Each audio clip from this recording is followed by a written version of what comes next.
This is LBC from Global, leading Britain's conversation with James O'Brien. It is 4 minutes after 10 and you are listening to James O'Brien on LBC. A very good morning to you. I should give you a quick warning, actually. Good morning warning. I've got a lot of thoughts jostling for prominence in my mind at the moment, all on a similar theme, but I am ashamed to confess that I haven't yet brought complete clarity to the context. So you need to wait and see roughly what direction we're going in. I think that the obvious intention of Wes Streeting, the new Secretary of State for Health, to open the NHS even up to private businesses is fascinating, but we need probably a little bit more detail before we can dive into that properly, except for the principle of it. Does this mean that the NHS, how comfortable are we? I warned you that thoughts were jostling for prominence. How comfortable are we with the idea of private companies making some money out of what the NHS does? Because this ties in with the big announcements from Rachel Reeves about making public money available to support private sector. And you'd think, wouldn't you, looking at the state of the waterways, that this was an absolutely disastrous thing to do. But of course, if you can get your head around the idea of limits on private sector profits. So you can run a water company, for example, but you can't take home a £2 million dividend if you're pumping shocking amounts of sewage into the... That is going to be the way forward. That is not socialism in any conventional sense, but is it inevitable? But that's not where we are going today, I don't think. What I want to do today is talk about people who are not working. There are two types of people who are not working currently: people who don't want to work and people who can't work. Actually, there's probably three types, isn't there? People who are ready and willing to work but are currently and hopefully briefly in a space where they haven't got the right opportunity. That's always a fascinating question, isn't it? How long is too long? And you know, what parameters, or by what do you start getting squeezed to the point where you take a job after 10 weeks signing on that you wouldn't have taken after 2 weeks? But it's the health element of things that intrigues me most. Just so you know, because I know a lot of people are concerned about this, I am looking at long COVID, and we will be talking about it at some point in the very near future, because I think long COVID is a very, very important and a probably criminally overlooked element of some of the things that we're about to talk about, some of the reasons why people are economically inactive or people are out of the workforce for health reasons. 2.8 million people off work due to long-term sickness.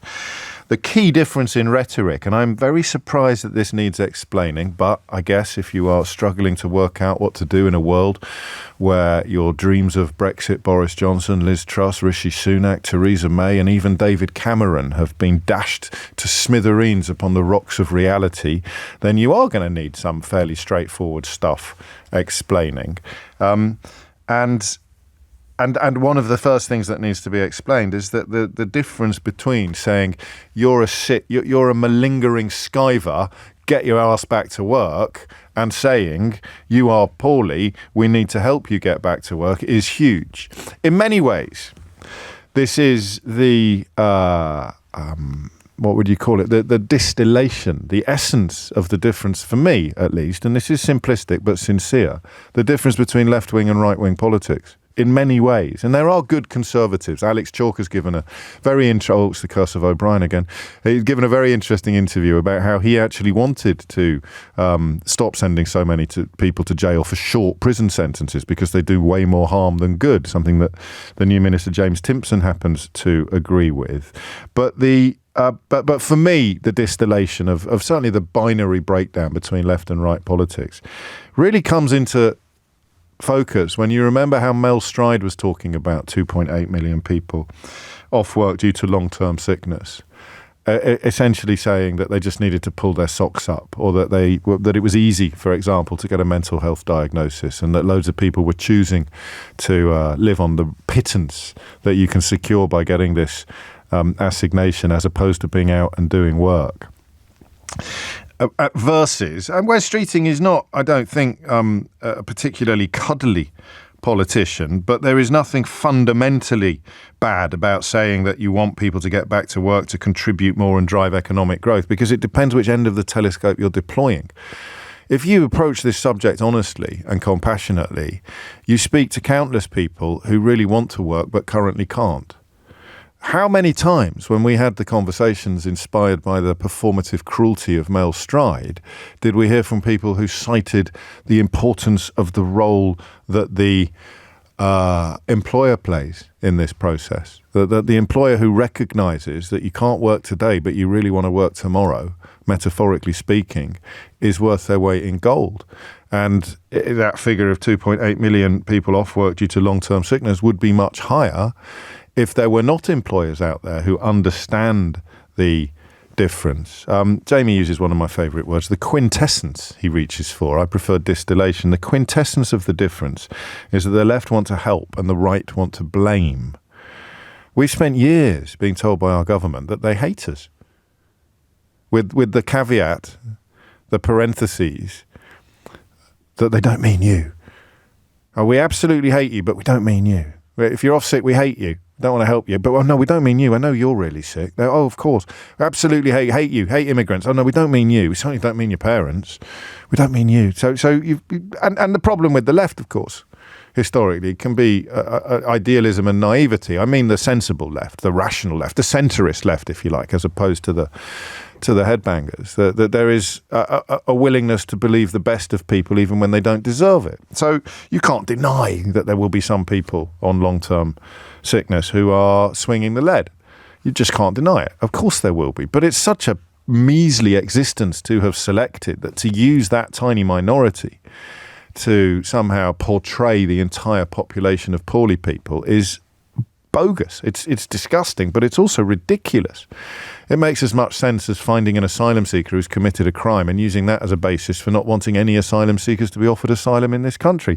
But it works, as we have seen. It works rhetorically, even if it doesn't actually work in policy terms.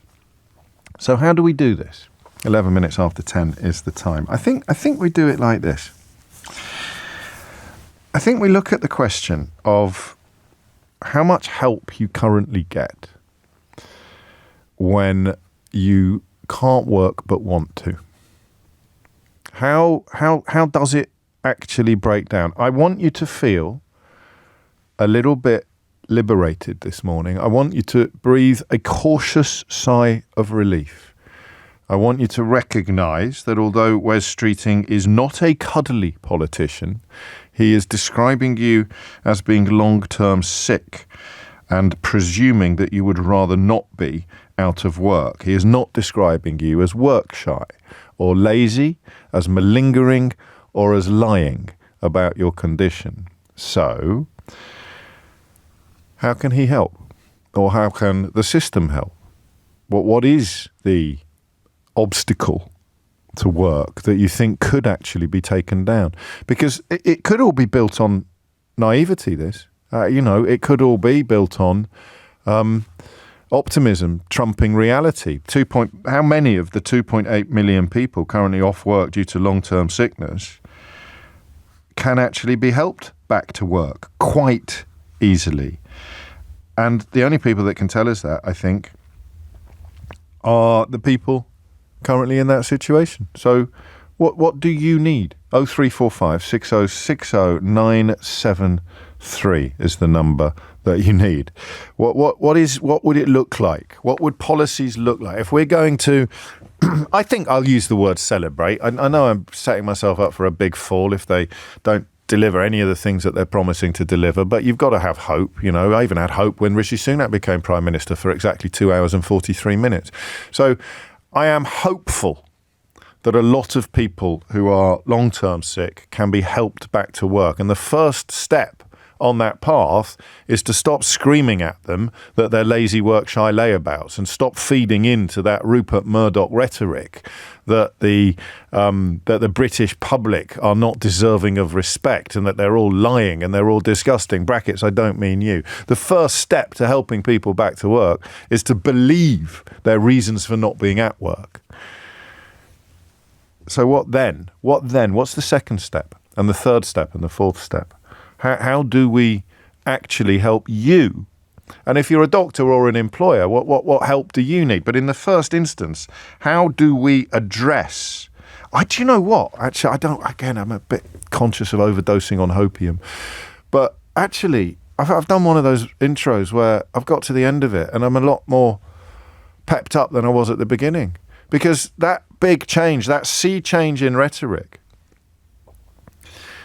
albeit that it's not a violent sea change, and Streeting, hasn't sort of come out and put his arms around everybody who's long-term sick, but he has not called them lazy, has not claimed that people with depression are dishonest. He's not claimed that people with post-traumatic stress disorder should sort of pull their socks up and give their head a wobble. He seems to be coming at it from a different and refreshing perspective, all underpinned by the distinctively conservative, small c conservative idea that one of the main reasons to help people get better is so that they can pay more taxes. I've got no problem with that. And I don't really think you have. I don't see how you can have a problem with that as long as people are genuinely better and generally being helped into that position. 10:15 is the time. 0345 6060973 is the question you need. What does a compassionate, evidence-based policy designed to help long-term sick people back to work look like? 0345 6060973. It's 10:16. James O'Brien on LBC.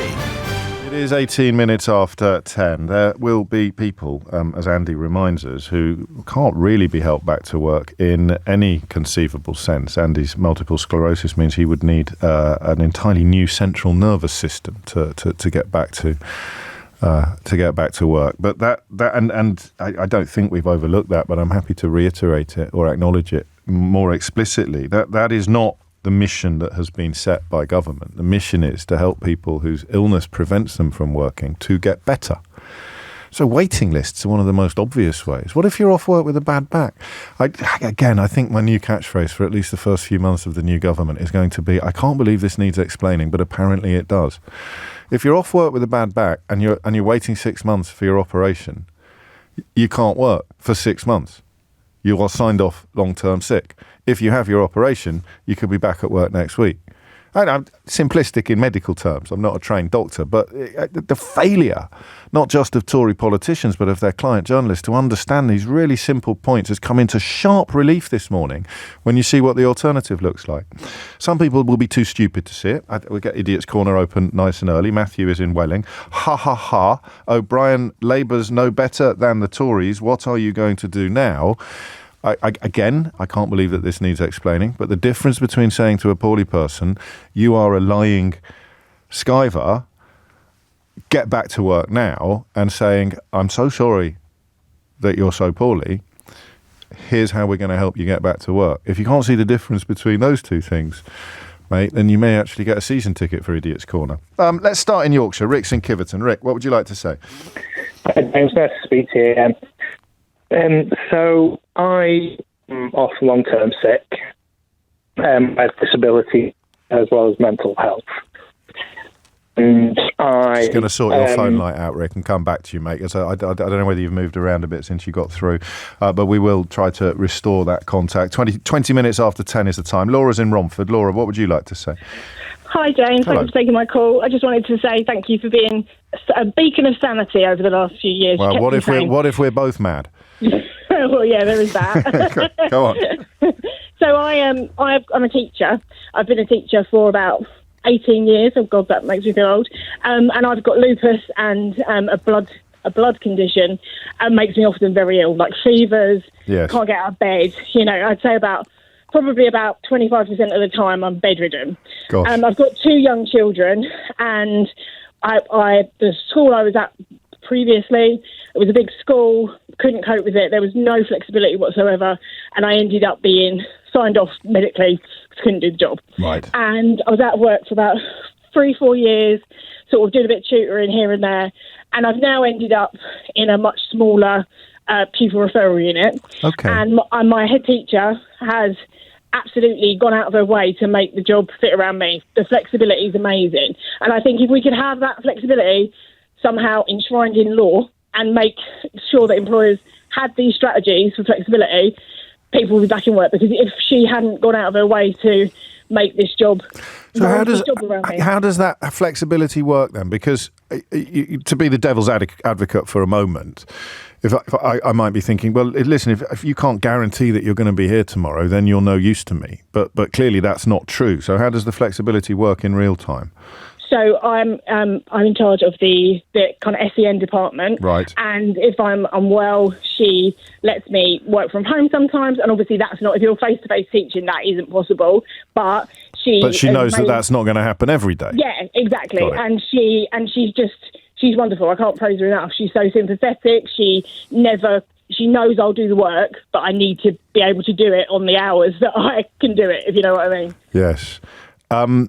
How confident could we be that extends deep into the 2.8 million people on long-term sickness? I don't suppose we know until we try, do we? No, I guess it's about being holistic and changing the culture for employers to make them, give them strategies to make jobs work around people who, are disabled. At the end of the day, I claim PIP. I've got a blue badge. I am disabled. And if we, rather than punishing these people, if we can give, employers ways to make, strategies, I think, because I wouldn't be in work if it weren't for the flexibility of my employer. And that is, I mean, you are a perfect example of the pudding that we're sharing today. You were being written off as someone who chose not to be in work, or who was 100%. It was my last school made me feel that I was lazy in some way. I was, even when I was in hospital, I was not just so I think more of the political rhetoric, but you actually get it from employers as well. But I suppose the two go hand in hand. If the public discourse is being defined by people like Mel Stride rather than by people like you and me, then an employer, for good or for ill, whether through ill will or through just not really paying a lot of attention, may arrive at the wrong negative conclusions, and everybody suffers as a result. Yeah. I like this. Well, thank you. And of course, the phone lines are open. So as Laura gives us all a nice dose of optimism and hopium with an evidence-based success story, there is, of course, room for you to rain on everybody's parade. And I don't mean that mockingly. I mean that we need to have naivety alarms, I think, when you are licking your wounds after 14 years of lies, corruption and moral depravity. Just the simple notion that a change is as good as a rest won't last much beyond Christmas. Sinead is in Wirksworth in Derbyshire. Sinead, what would you like to say? Hello. Sorry, I'm a bit nervous because I didn't expect to actually get through. It's only me. This is actually the first time I've listened live to you, so I normally say my comments to myself. Well, do you say them out loud, or do you say them out loud? Yeah, that's important, very important. Yeah, helps to process it. Welcome. Hello. So I feel like probably with most problems, yes, there's various solutions. It goes across a lot of different areas. So my husband's been out of work on and off for various health reasons, but for long periods of time. So he'd fall in that category of long-term sick. So one thing that I think would have helped, we were both going to the job centre because we were both out of work. I found work earning £19,000 living in London. And he just got cut off because I was earning enough, and that was fine. Obviously, even if you cut the money off, I think if he could still have access to the job centre, had a weekly meeting with the person that's helping you to look for jobs, have access to the little courses and things that they can put you on. Yes. That could have helped him to keep looking. But this is really interesting, because that wouldn't... I mean, you're talking about when he's come off the illness and is still unemployed. So I hadn't thought about that. I bet that category is quite huge as well, isn't it? and well, they've maybe not clarified that particular time was he'd had to leave the profession he was in, which was a chef. Yes. Because he had bad knees and back. Yeah. And every doctor he spoke to was like, you cannot stand up for 12 hours a day in the kitchen. 12 hours a day. No, absolutely. So he was trying to switch career, but with no A-levels or degree or anything, but also not able to do physical manual labour. There weren't many jobs that really would work. Slotted that into could that really space. do. Yeah. Well, there probably were, but he just had no idea how to find them. Yeah, so if he'd have had that help and support and the opportunities for training and encouragement, I think that could have been a different situation, even if they still cut the benefit, even if they still thought £19,000 was enough for a couple two to live people on to in live London. on in London. What difference does the rhetoric make to this process? I'm fascinated by the mental impact, but below the level at which it would constitute a mental health diagnosis.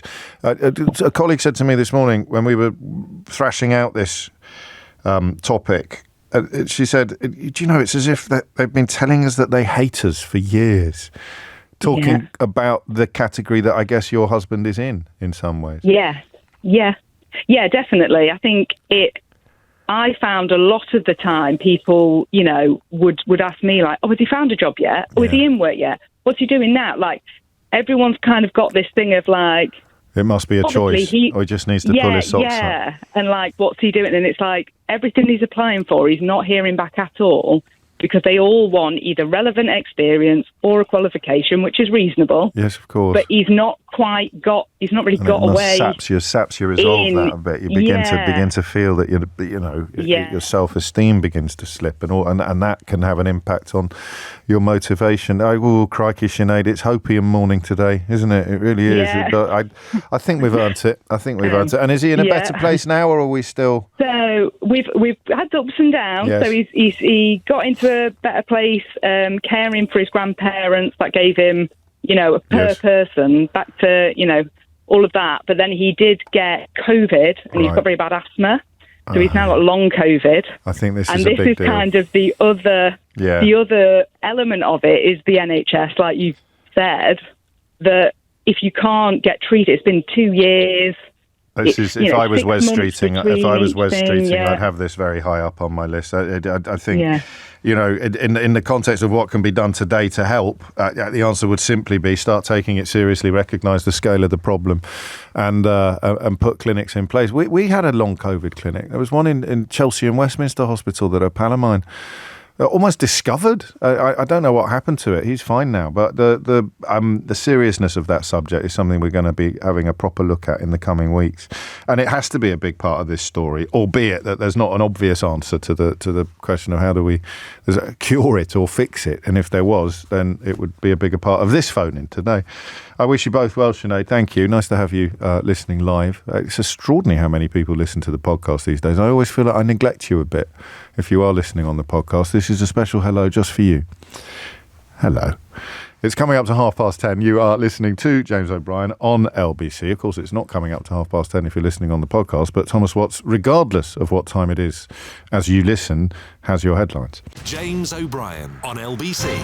10:31 is the time. You're listening to James O'Brien on LBC. I will return to this territory, but it's not obviously the territory we're exploring today. But because you asked so nicely, I will make the point that it's not just the sick who contribute to this broader issue of not contributing to the Exchequer. I'm highly qualified, writes my texter, but not contributing to income tax because the job market is terrible. I've applied for over 100 jobs and have had 0 interviews. I'm now looking at options overseas, at which point, of course, the decision to abolish our own freedom of movement will become problematic. 10:32 is the time, and the question is, what does help look like? If we seem to be moving away from the Tory rhetoric of shouting at people who are off sick to pull up their socks, or stop malingering, or stop claiming that you're depressed when, what did he say? What were his exact words? Just a little bit low or something like that.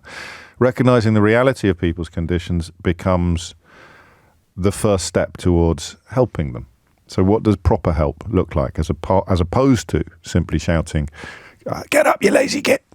Rick's in Kiverton. Rick, a better line, I hope. What would you like to say? Well, you tell me, James. Is it better for you? Yes, it is. On your crack. No worries. So, as I was telling you, producer, I'm on long-term sick through disability and mental illness. I had to give up my last role 18 months ago due to my conditions interfering with my work. And since then... When you say you had to, could it have been different if your employer was more understanding, or was it a sort of an event horizon type? It was one of those, they were as helpful as they could be. They gave me additional leave, like absence. But it reached a point of being unsustainable. Yeah, it got to the point where I was going to be put in disciplinary measures, and I thought it was best for both parties if I went, because it's something I couldn't control, and I didn't want to end up losing my job over it. Sure. So I came off work and thought, a couple of months after everything's settled down, I can jump back into the job market. And I've had a few interviews since, and they've all gone the same way. As soon as they ask me reason for leaving last employment, I tell them my disabilities, because I've been told by some disability charities that deal with my disability, seizures and things, that I don't have to bring it forward unless I'm asked in an interview. But if I'm offered employment, I legally have to tell them. And at that point, you can see the lights in their eyes go out. Oh, the conversation changes completely. So how do we change that? How can that be improved from an institutional or a political perspective? I've seen on a few job websites they have a disability-friendly section, but I've not seen many jobs in them. From what I heard you saying this morning about the changing rhetoric about long-term illness and long-term sick. Well, it's 52% evidence, 48% hope at the moment, Rick. So let's not start counting our chickens. Well, it's nice to hear even them just saying it as opposed to the last 14 years. I think more can be done with maybe getting employees involved in deciding or how they approach everyone's disability differently, because mine are hidden. I look okay until I mention it, and then it just takes one seizure. And would you employ somebody who can't guarantee that they'll be conscious 100% of the time? Well, yes, I would, actually, if I fully understood what your condition was. I'm thinking of the caller from the PRU system, where you'd have thought that chronic pain, which I think you also suffer from, these things that are debilitating. If I can frame my employment in a way that recognises the possibility stroke likelihood of you having a seizure or you being in too much pain to work, then we can find a position of mutual benefit. Is it crass to talk about letting the perfect be the enemy of the good? You might not be the perfect employee because you will, as you say yourself, perhaps lose consciousness at some point in the week, in the working week, but that is still better than you not being there at all for both of you, for you and the employer. But the employer doesn't quite see it like that. I always try to be as good as I can be in the workplace, but like say, it's out of my hand, out of my control how often I can be, my eyes can be open. But I've noticed it is more employer based with mine, how they react to it. Yeah. And that's something that Streeting hasn't really set out much of a plan to address. And you individually could do more. A couple of people being in touch saying it sounds as if you might have had a case against your old employer, or even against the interviewers in whom you sense a distinct change in attitude when you talk about a disability. That there is a case for discrimination there. But most of us haven't got the appetite or the resources to go down that road, have we? No, but so that's something government could look at. I mean, it could use a stick and a carrot, couldn't it? It could. But I mean, with what some people have messaged in to say about the discrimination part, I can see it, I can't prove it. No, but that's what tribunals are for, so that someone else makes a decision on the available evidence. I wish you well, Rick. You know that I do. You'll like this, I think, from Joe. My dad had a saying. He used to say it's hard to pull your socks up when you've got none on, which is probably the central flaw in what Mel Stride liked to describe as trying to help people back to work. There is, as you are probably aware, an unfolding story in Hertfordshire at the moment involving 3 women being found in dead in a property in Bushey, and the suspect in the case is at loose. Henry Riley, LBC's reporter, is in Bushey in Hertfordshire, where the women were found. What exactly do we know at this point, Henry?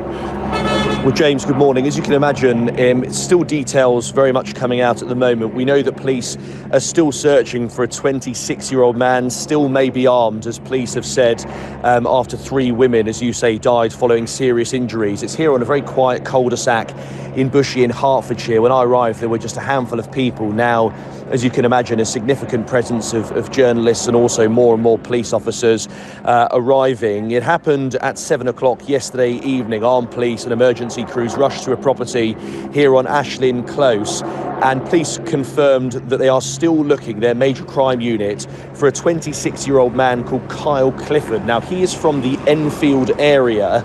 He's wanted in connection with the incident. Police saying he is likely in Hertfordshire or in North London. They also confirmed that they've been searching throughout the night. Now, the East of England Ambulance Service, when they arrived, found 3 women all suffering from serious injuries, and all of whom sadly died a short time later at the scene. It's believed that all of the women were related. Now, detectives have launched a triple murder investigation. Detective Superintendent Rob Hall from the Major Crime Unit has asked anyone with information to come forwards to call 999, adding, crucially, of course, that he may still be in possession of a weapon, urging people not to approach him. Matt Termaine is the MP for Watford and has spoken with LBC. Well, clearly this is a tragic case. I understand that the police are urgently doing everything that they can to apprehend the person that they believe is responsible for this crime. And I would certainly urge any members of the public who have any information at all that would be of help with this case to come forward and to assist the police.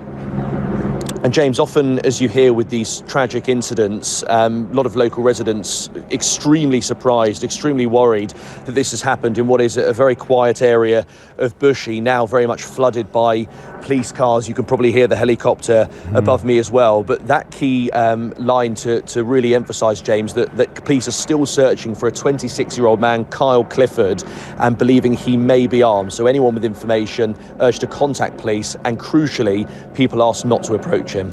And photographs, of course, are available at lbc.co.uk. Henry, do we know any more about the victims, apart from the fact that they all belong to the same family?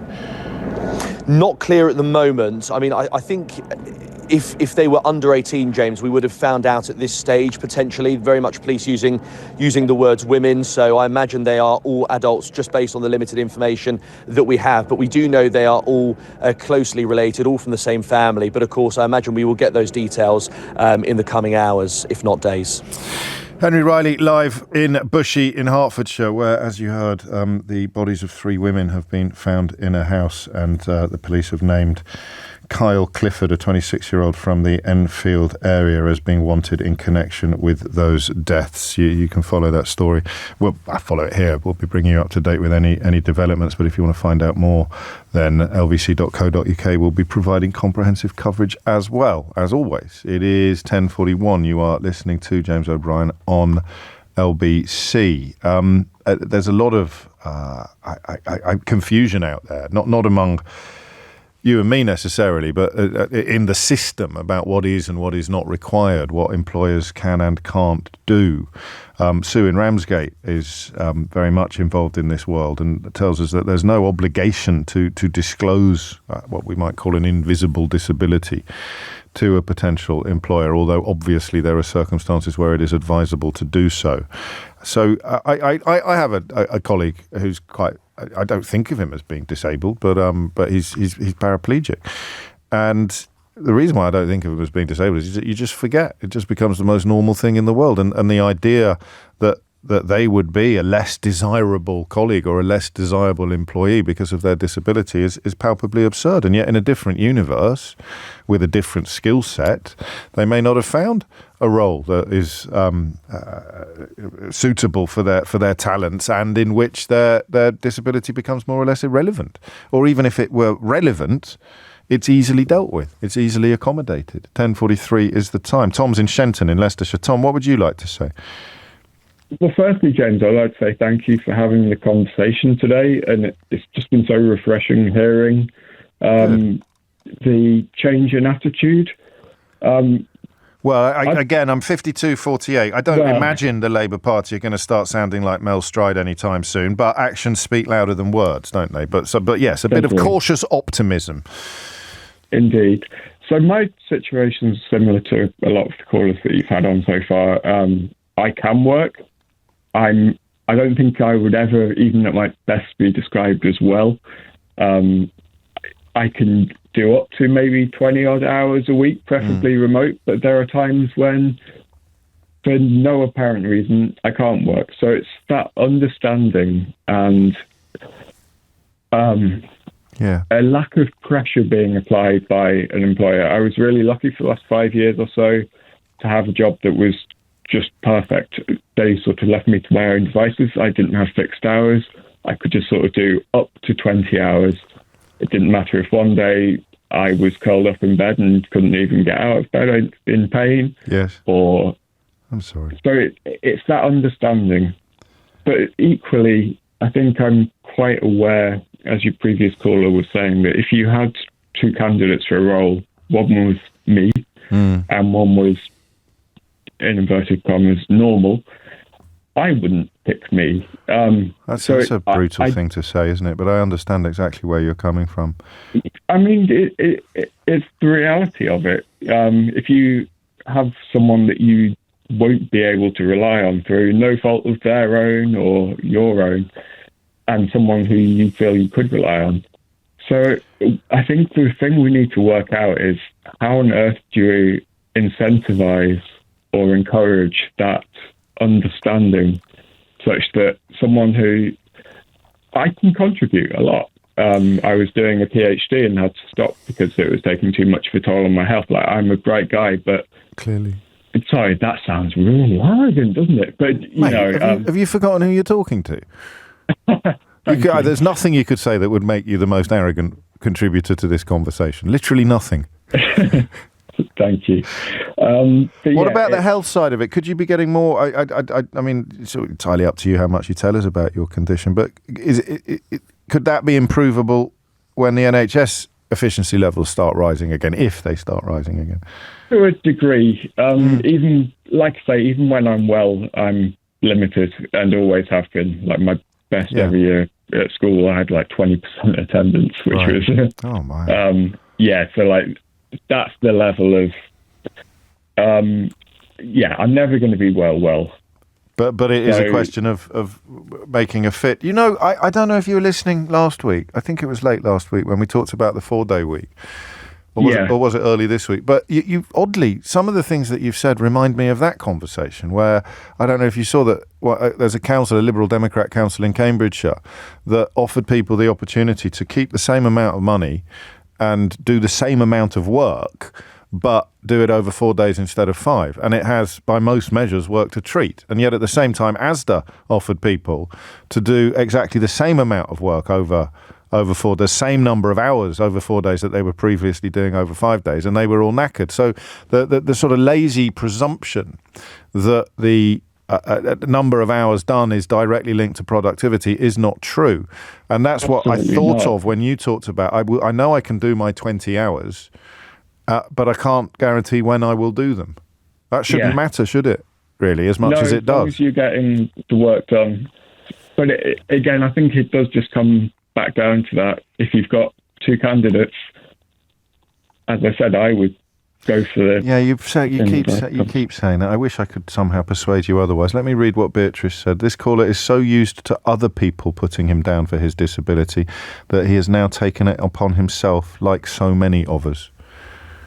I leave you with that thought, because I'm not going to patronise you, but that's how you sound to Beatrice, who is obviously in a similar position, is that you've internalised what was previously external. Because if you can do those 20 hours, you could easily be doing them better than somebody who doesn't have your condition, doesn't have your disability. You use the word normal, which I don't think either of us are supremely comfortable with. But if you can do those hours better, perhaps, than that person over there who you think you'd hire before you hired you. There's a bit of counterintuitivity there, I think. That's about it. It's a complicated subject. You're telling me it's a complicated subject, and that's why I need calls like you, people like you, to call the programme and help me navigate the complicated territory. And that there again is something in the air that's changing, because a recognition that it's a complicated subject shuts down most lines of right-wing tabloid rhetoric.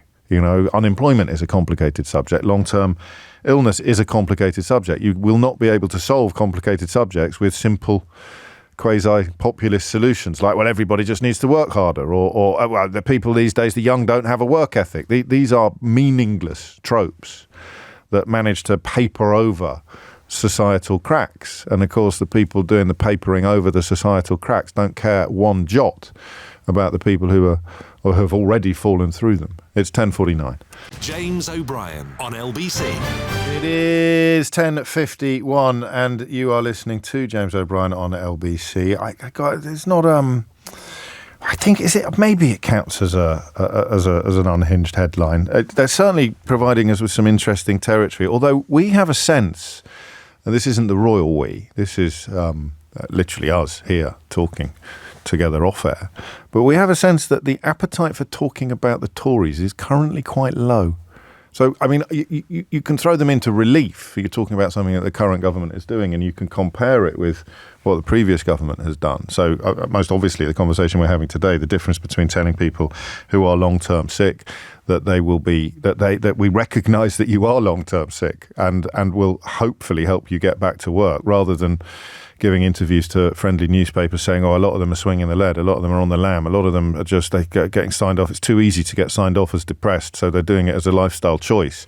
That makes everything worse. That's clear to see. Well, of course, with the acknowledgement that there is none so blind as those that will not see.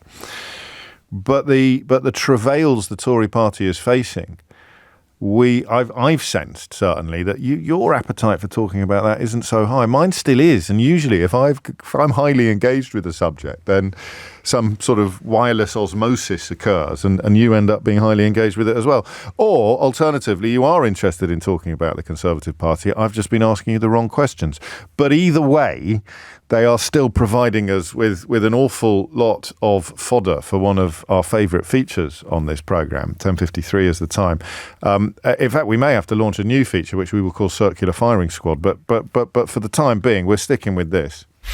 Unhinged headline. Braverman claims Tory rival Jenrick, that's Honest Bob Jenrick, the mural remover, is on the left of the party.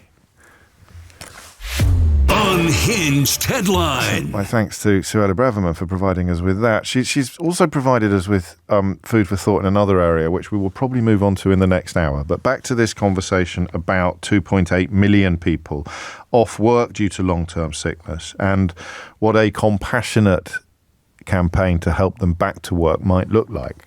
Because we know what it doesn't look like. But what does it look like? Phil's in Liverpool. Phil, what would you like to say?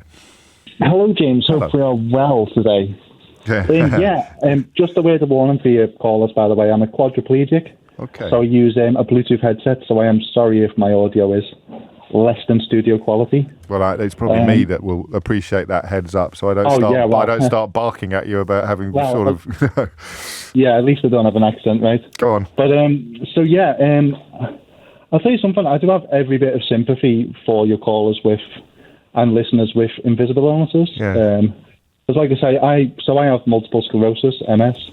It has rendered me quadriplegic now, but my problem started when I was still an invisible illness. I was massively fatigued. Previously, I used to be a very active swimmer. You could catch me in a swimming pool 5-6 days a week.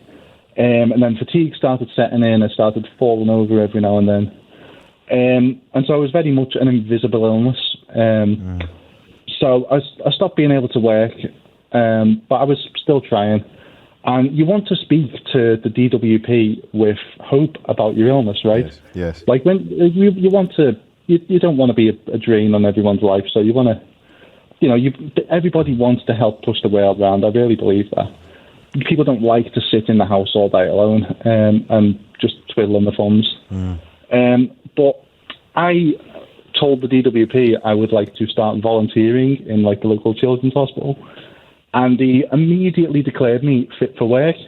And at the time I was on employment support allowance, and that got stopped. Because that got stopped, my housing benefit was stopped for about 3 months. I was using, food banks. There was a stranger on the internet who did shopping for me. It was absolutely wild to have that happen, just because, like I say, at the time it was an invisible illness. And it is quite funny to me now as well, because now that I'm quadriplegic in a full power wheelchair with a headrest and everything, and people are like, "Oh, see, you've got a real disability." Not like all these people faking it. It's like, could you have 5 years ago you would have said that of me? No. Yeah. How sympathetic are you to that from a kind of position of ignorance rather than malevolence? So before you before you were diagnosed with MS, could you understand how that happens? I used to have 2 jobs, and I was studying, so I used to pride myself on being busy all the time. Sure. I used to have the very basic, I'd never collect benefits.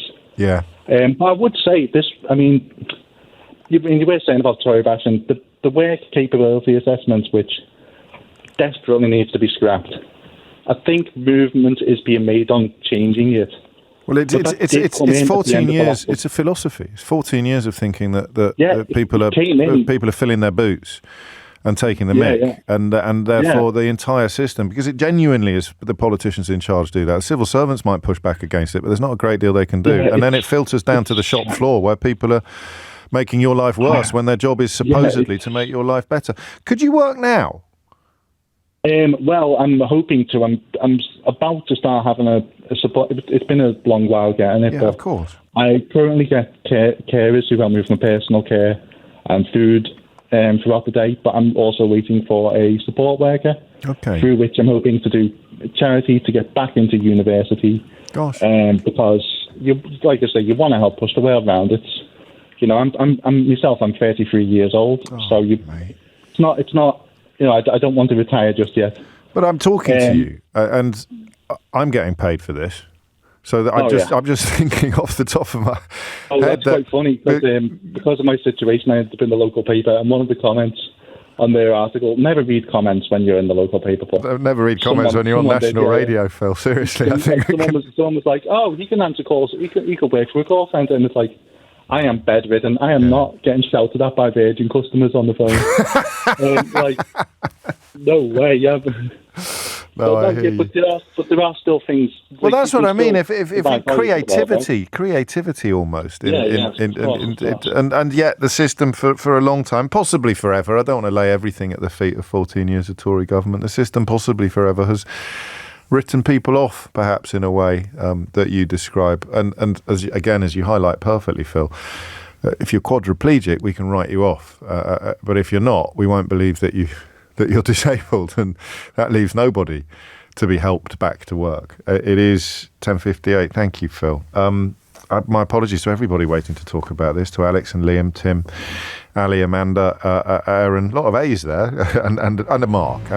But a lot of love coming in for the people who've contacted us, including people who clearly value the opportunity to have the conversation at least as much as any possible solutions or answers that we come up with. We will still be returning to this territory, and we will be specifically looking at the issue of long COVID as well. I think it is, whether people like it or not, it is going to be a bigger story, a much bigger story moving forward than it is currently. And of course, when the reality of COVID returns, it has never gone away. If we're not understanding long COVID properly, then we won't be responding properly to outbreaks and surges in, if you prefer, short COVID or normal COVID. James O'Brien on LBC. It's 3 minutes after 11. You are listening to James O'Brien on LBC. Now, in the last hour of the programme, you needed a degree of experience or knowledge of the issues under discussion. In fact, very much one of those conversations that was driven almost entirely by personal experience of every comedian, every contributor except me. I think cautiously I would describe the next hour as the polar opposite. You need absolutely no profound personal experience of the subject under discussion to contribute to the next conversation. And in fact, I'm going to introduce a new regular. You remember, I used to do regular feature. I'd introduce a regular feature, and then I would forget all about it. I like to think we've broken that habit. We kind of let Smear Keir slip a bit in the run-up to the general election, but actually, as historians of the future will attest, that was largely because Smear Keir stopped working.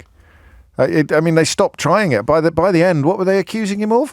Having tea on Fridays with his family. I mean, that was when we resurrected Smear Keir. And one of the main reasons why I regretted not playing Smear Keir more often was because it was by far my favourite jingle of all the jingles that have ever been put. Oh, go on then, let's have it.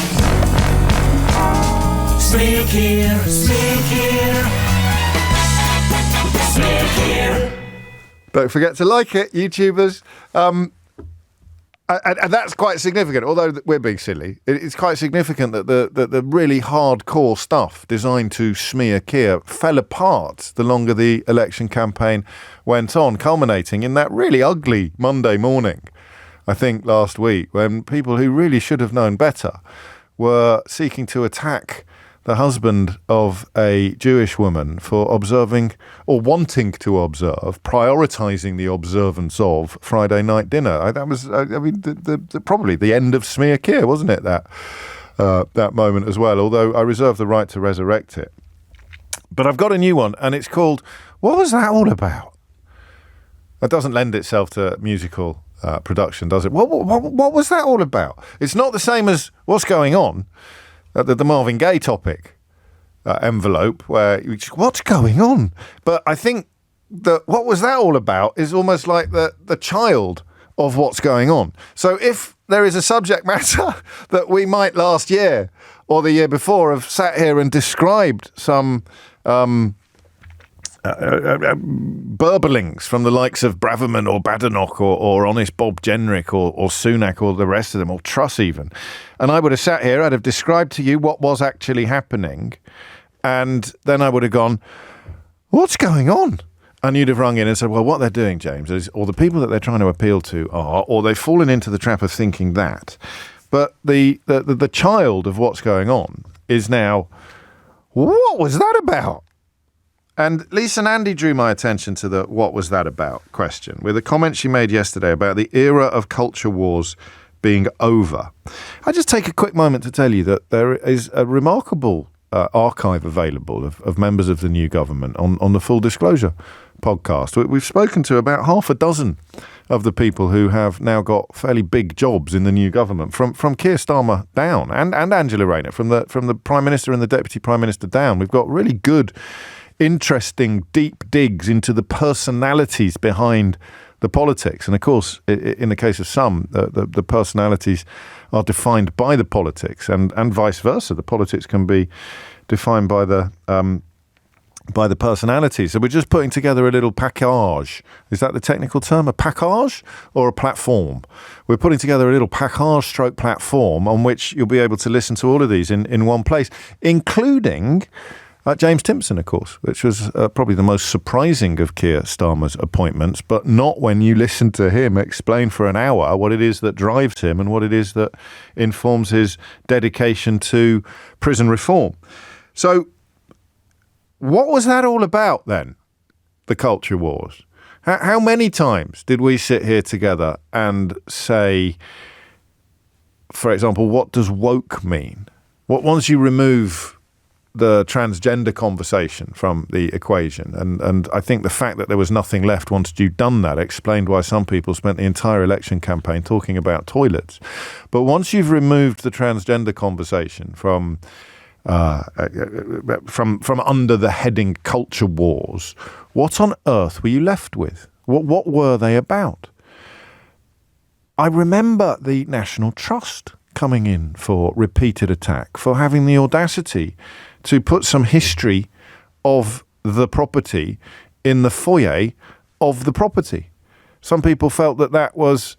I wonder how soon it's going to be before you don't believe me when I remind you of some of the stuff that went on in the not too distant past. Printing some literature or putting up some posters in the foyer of a National Trust property explaining the role that the slave trade played in the creation of the fortune with which that house was built. That's anti-British, or it's white people hating themselves, or it's people being called upon to be ashamed of their own history or their own culture. I mean, it's bizarre, isn't it, really, to think that was relatively commonplace. Another thing that I think I probably would struggle to believe me if I told you about it. James Dyson is in the news again today. He's sacking about 1,000 British people. Dyson, of course, apart from the what's his proper name? The Wetherspoons Thundercat. Apart from the Wetherspoons Thundercat, James Dyson was pretty much the only business person they could find to big up Brexit. He's sacking 1,000 people after moving a lot of his production to Singapore a few years ago. But I was reminded this morning of that text exchange he had with Boris Johnson about tax arrangements for his own employees, and in which Boris Johnson sort of made several promises to see him right and to give him what he was seeking. The ministerial code, of course, states explicitly that a private secretary or official should be present for all discussions relating to government business. But by the time these texts emerged, Johnson was so mired in controversy and corruption that I think that they'd probably forgotten about it. Still, at least Dyson got a knighthood. So when I remind you of stuff that went on in the not-too-distant past, I think you will struggle to believe me quite soon. I hope you will struggle to believe me quite soon.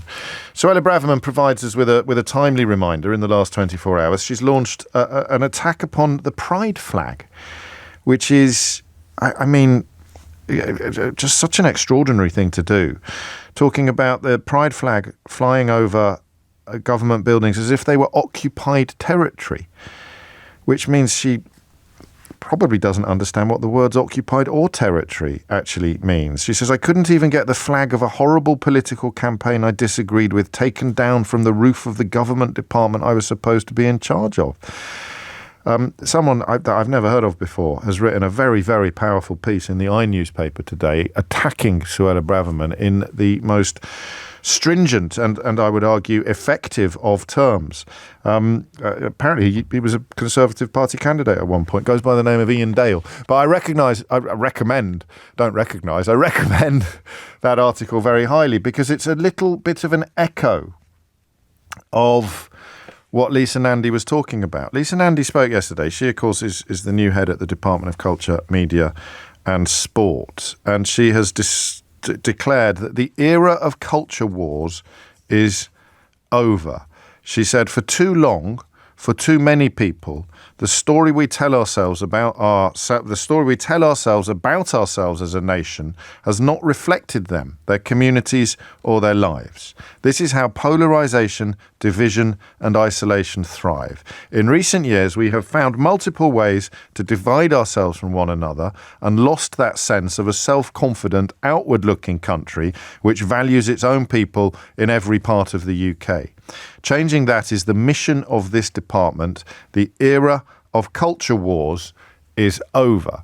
There's one fly in the ointment of this rhetoric, of course, and that is that in many ways Lisa Nandy is polarising people who felt that the National Trust shouldn't be displaying its history of the actual buildings in which they displayed history of the actual buildings. I suppose you could accuse Lisa Nandy by calling for an end to polarisation of polarising people who love polarisation, like Suella Braverman. It's a bit like the Karl Popper's paradigm of tolerance, isn't it? The intolerance of tolerance thing. But you're going to have to polarise somebody at some point if you want to end polarisation, aren't you? It's all gone a bit philosophical. Don't look at me like that. This is gold, this stuff. This is absolutely the content they come for. I want you to explain to me what the culture wars were. That's all. There's no fancy pants analysis here. I might have just brought Popper into it, but hey-ho, that's just me being pretentious. What were the culture wars? What were they all about? What were they? They're over, according to the Secretary of State for Culture, Media and Sport. If you wanted to pick two emblems perhaps, of what we're talking about. I still, and again, this goes on the list of things that soon you won't believe me when I remind you. You just don't be ridiculous. I know Jacob Rees-Mogg was Secretary of State for Business, but nobody ever made Nadine Dorries Secretary of State for Culture, Media and Sport, did they? So the simple question, really, although I don't know what the answer is, I never fully worked it out. What were the culture wars? So the circular firing squad is underway now. Kemi Badenoch has accused Suella Braverman of having some sort of breakdown in America because she's still fighting the culture wars that for quite a long time Kemi Badenoch seemed to be a senior general in. But something about that election result on Friday appears to have taken all of the wind out of the sails of so-called culture wars. 30p Lee, of course, didn't he say when just before they made him deputy chairman that they were going to have to fight an entire general election campaign on culture wars and transgender toilets? I may have misrepresented him slightly. I can't even remember what party he was in at the time. He must have still been in the Tory party, wasn't he? Because it was before he became Tory party chairman. So we talked about them a lot. I wonder if this is one of the great signifiers of the last 3 or 4 years, maybe 5 years. You go back to Boris Johnson and shortly afterwards. We talked about a lot of things because we knew there was something wrong with them, but we were never entirely sure what they were. And I'm putting the culture wars on that list. What were the culture wars? And I suppose, if you're feeling clever, are they over? How can something be over if we never really understood what it was when it began? What were or are the culture wars? And remember, we're leaving the transgender conversation out of this because, largely because I end up getting absolutely mullered by everybody with a strong opinion, even if they completely disagree with me. Beg your pardon, even if they completely disagree with each other, they usually manage to agree that I'm awful. So I'm afraid I'm not dipping my toes into those particular waters anytime soon. But the broader culture wars, what were they? When Lisa Nandy talks about the polarisation, the division, the isolation, when she talks about the way we think of ourselves as a country, the stories we tell ourselves about ourselves as a nation, and the communities who are and are excluded in some way from that dialogue, what was being talked about? And given that we found it all so, what was the word I was going to say? Given that we found it also baffling and dispiriting, why did they do it? So I think we've distilled it down there to what were the culture wars and why did they do it?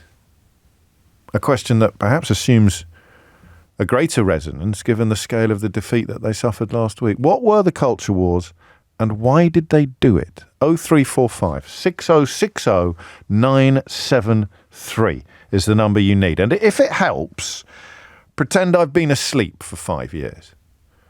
Or pretend I've been asleep for 12 years. I fell asleep at the end of the Olympics opening ceremony in 2012, where I saw Windrush being celebrated. I saw the NHS being celebrated. I saw the power and value of immigration to our island story being related in powerful and moving terms. I saw incredible unity and diversity on display on a stage that the entire world was looking upon. And I'm not sure I've ever felt prouder to be a Londoner. And then I fell asleep. On a tidal wave of euphoric patriotism. I fell asleep.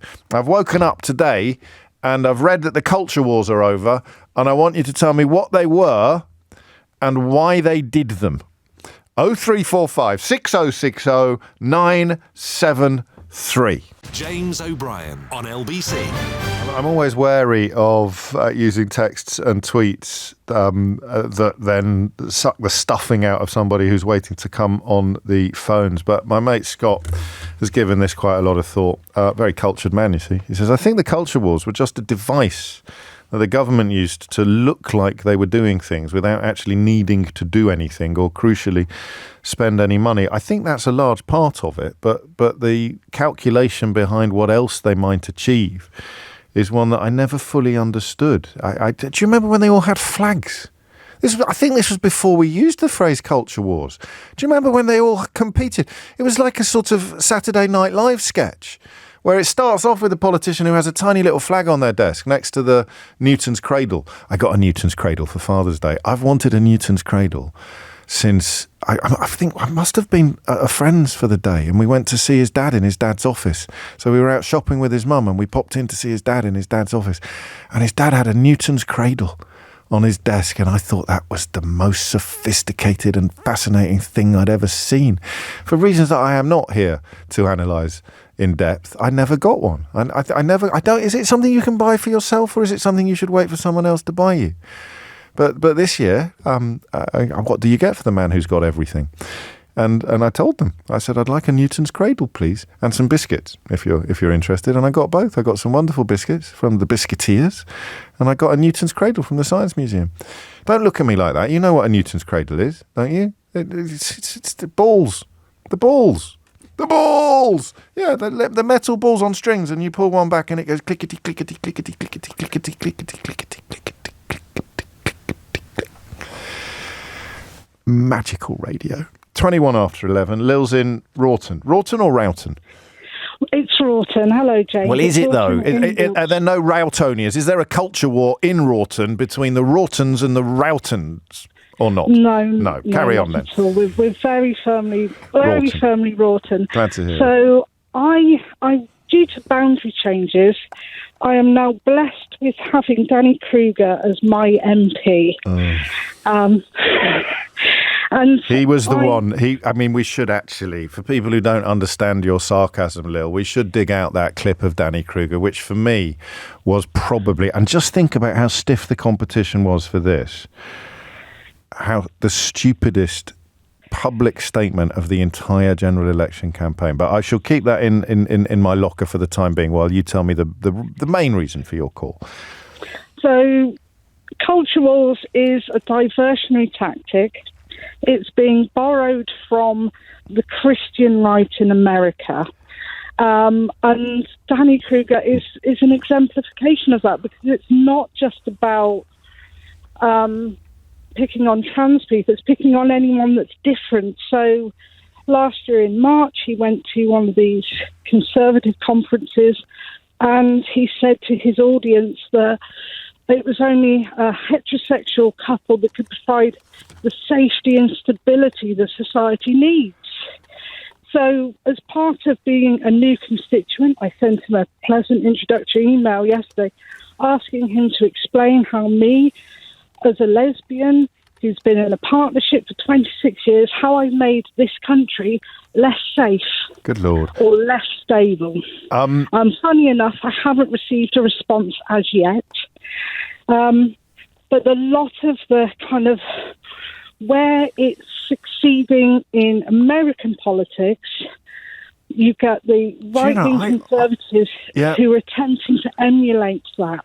And we use the word Christian in a syntactical sense rather than a doctrinal sense. The idea of loving your neighbour, turning the other cheek, not committing adultery, or various other things. Apparently, the rules don't apply to them, but they are very devout Christians. A little bit like Jacob Rees-Mogg's attitude to the poor. You can call yourself a Christian, but it doesn't come with any actual requirement to behave in a remotely Christian fashion. I've double-checked on this because I was worried that you might be misremembering. I only out of paranoia, but what he actually said, the normative family, the mother and father sticking together for the sake of the children, is the only basis for a safe and functioning society.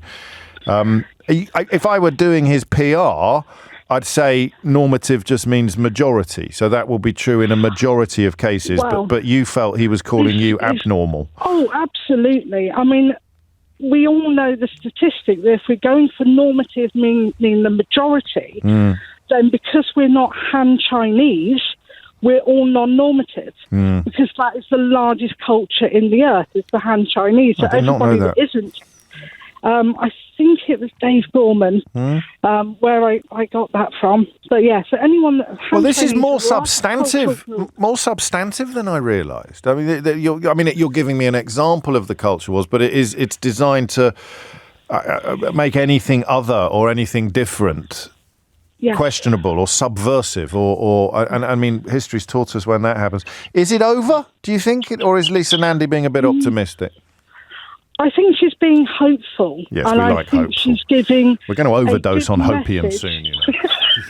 Yeah, hope is powerful. I think she's being hopeful, and I think she's giving a message to the Conservatives and to Reform that you can keep firing these arrows, but we're not going to be firing them back. We're not going to engage. And a lot will depend on what the media does, won't it? Whether or not the media continues to... Is that Jacob Rees-Mogg cycling past on his penny farthing, or is there a bird in a tree? It's a bird in the tree. I'm stood in my garden. Stay there. I'm going to see if my Chirpomatic app will be able to tell me what that bird is. Right there.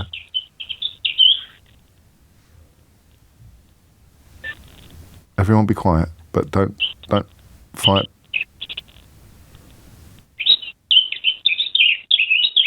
That last bit there could deliver. Hang on. What? Oh, yeah. I think that might be a blackcap, a garden warbler, or a song thrush. Lil. It's either a blackcap or a song thrush. And so the garden warbler's off. Garden warbler's out of the running. Yeah, I've never had one. My birdie app thing has never picked up a garden warbler, so it's either the blackcap or the song thrush. And can you not see it? No. I have trees in my garden and they kind of sit up. Do you know what the Latin name is for a song thrush? No idea. Turdus philomelos, which brings us back to Danny Kruger. Yeah. 26 minutes after 11. Here is my favourite contribution of the general election campaign. In power for a long time, and I recognise people feel like it's time for change. Actually, we represent the change that's needed. Labour represent more of the same. They might have different faces, but they would be the ones carrying on the failed British state that has caused so many problems for our country. So, that's just extraordinary. So don't vote for... We've been in charge for 14 years, but if you vote for the other lot, things will carry on as we've done them, and that's awful. Danny Kruger, or of course Dunning-Kruger, to give him his full name. 27 minutes after 11 is the time. Matt's in Basingstoke. Matt, what was that all about? Not the stuff with the bird song, the culture wars. I think the culture wars don't go to your previous call of the Christian right in the US. I think it goes back further. I think it goes back to the 30s in Germany with Goebbels, the demonisation of groups. And this was you could both be right. It's not. She's talking about the modern iteration of something that you're taking back even further. But what was it? What were they trying to do? I think it's a distraction technique more than anything because of the Tory incompetence, and I feel like the culture wars. It's a demonisation. It's making people fear the other. When Sunak went after people with benefits, that put the frighteners up on me because there's people that I think the new frontier is going after people that are on the spectrum, neurodiversity. I think there was a Reform candidate, wasn't there, who used the word vegetables in the context of autism? Yeah, that made me sick to my stomach. But on the plus side, Matt, I'm sure it keeps Nigel Farage awake at night. Yeah, we had a Reform candidate where I am, and he had to step down because he was linked to the BNP. Oh. What an extraordinary coincidence. Yeah. Who'd have thought it? So you and the last caller, and Lil, it's actually a little bit more serious than I'm allowing because of what it echoes. You'll like this from Becky. It might sound silly as a concept, but it's just giving a tabloid term to deeply sinister right-wing values. They want to return society to a time when there were no gays, no visible disabled people, and women knew their place, i.e. the kitchen, and pumping out heirs/workers, depending on what your social position was. So there was something substantive and serious beneath the apparent silliness, but they could never come out and say any of that. They just had to allude to it or nod to it, or in the case of Suella Braverman in the last 48 hours or so, accidentally perhaps say the quiet bit out loud. I feel like that is what a lot of Reform candidates said. They said the quiet bit out loud. They said the bit when you're down the pub and you hear the classic phrase, "I'm not racist, but." Yes. You just kind of, as soon as you hear that word, you hear those words, you think someone's going to say something that's going to be yeah. So how confident can we be? Because I suppose, Farage and his mates have got a few seats in the House of Commons now, which they've had them before, but not as many as 5.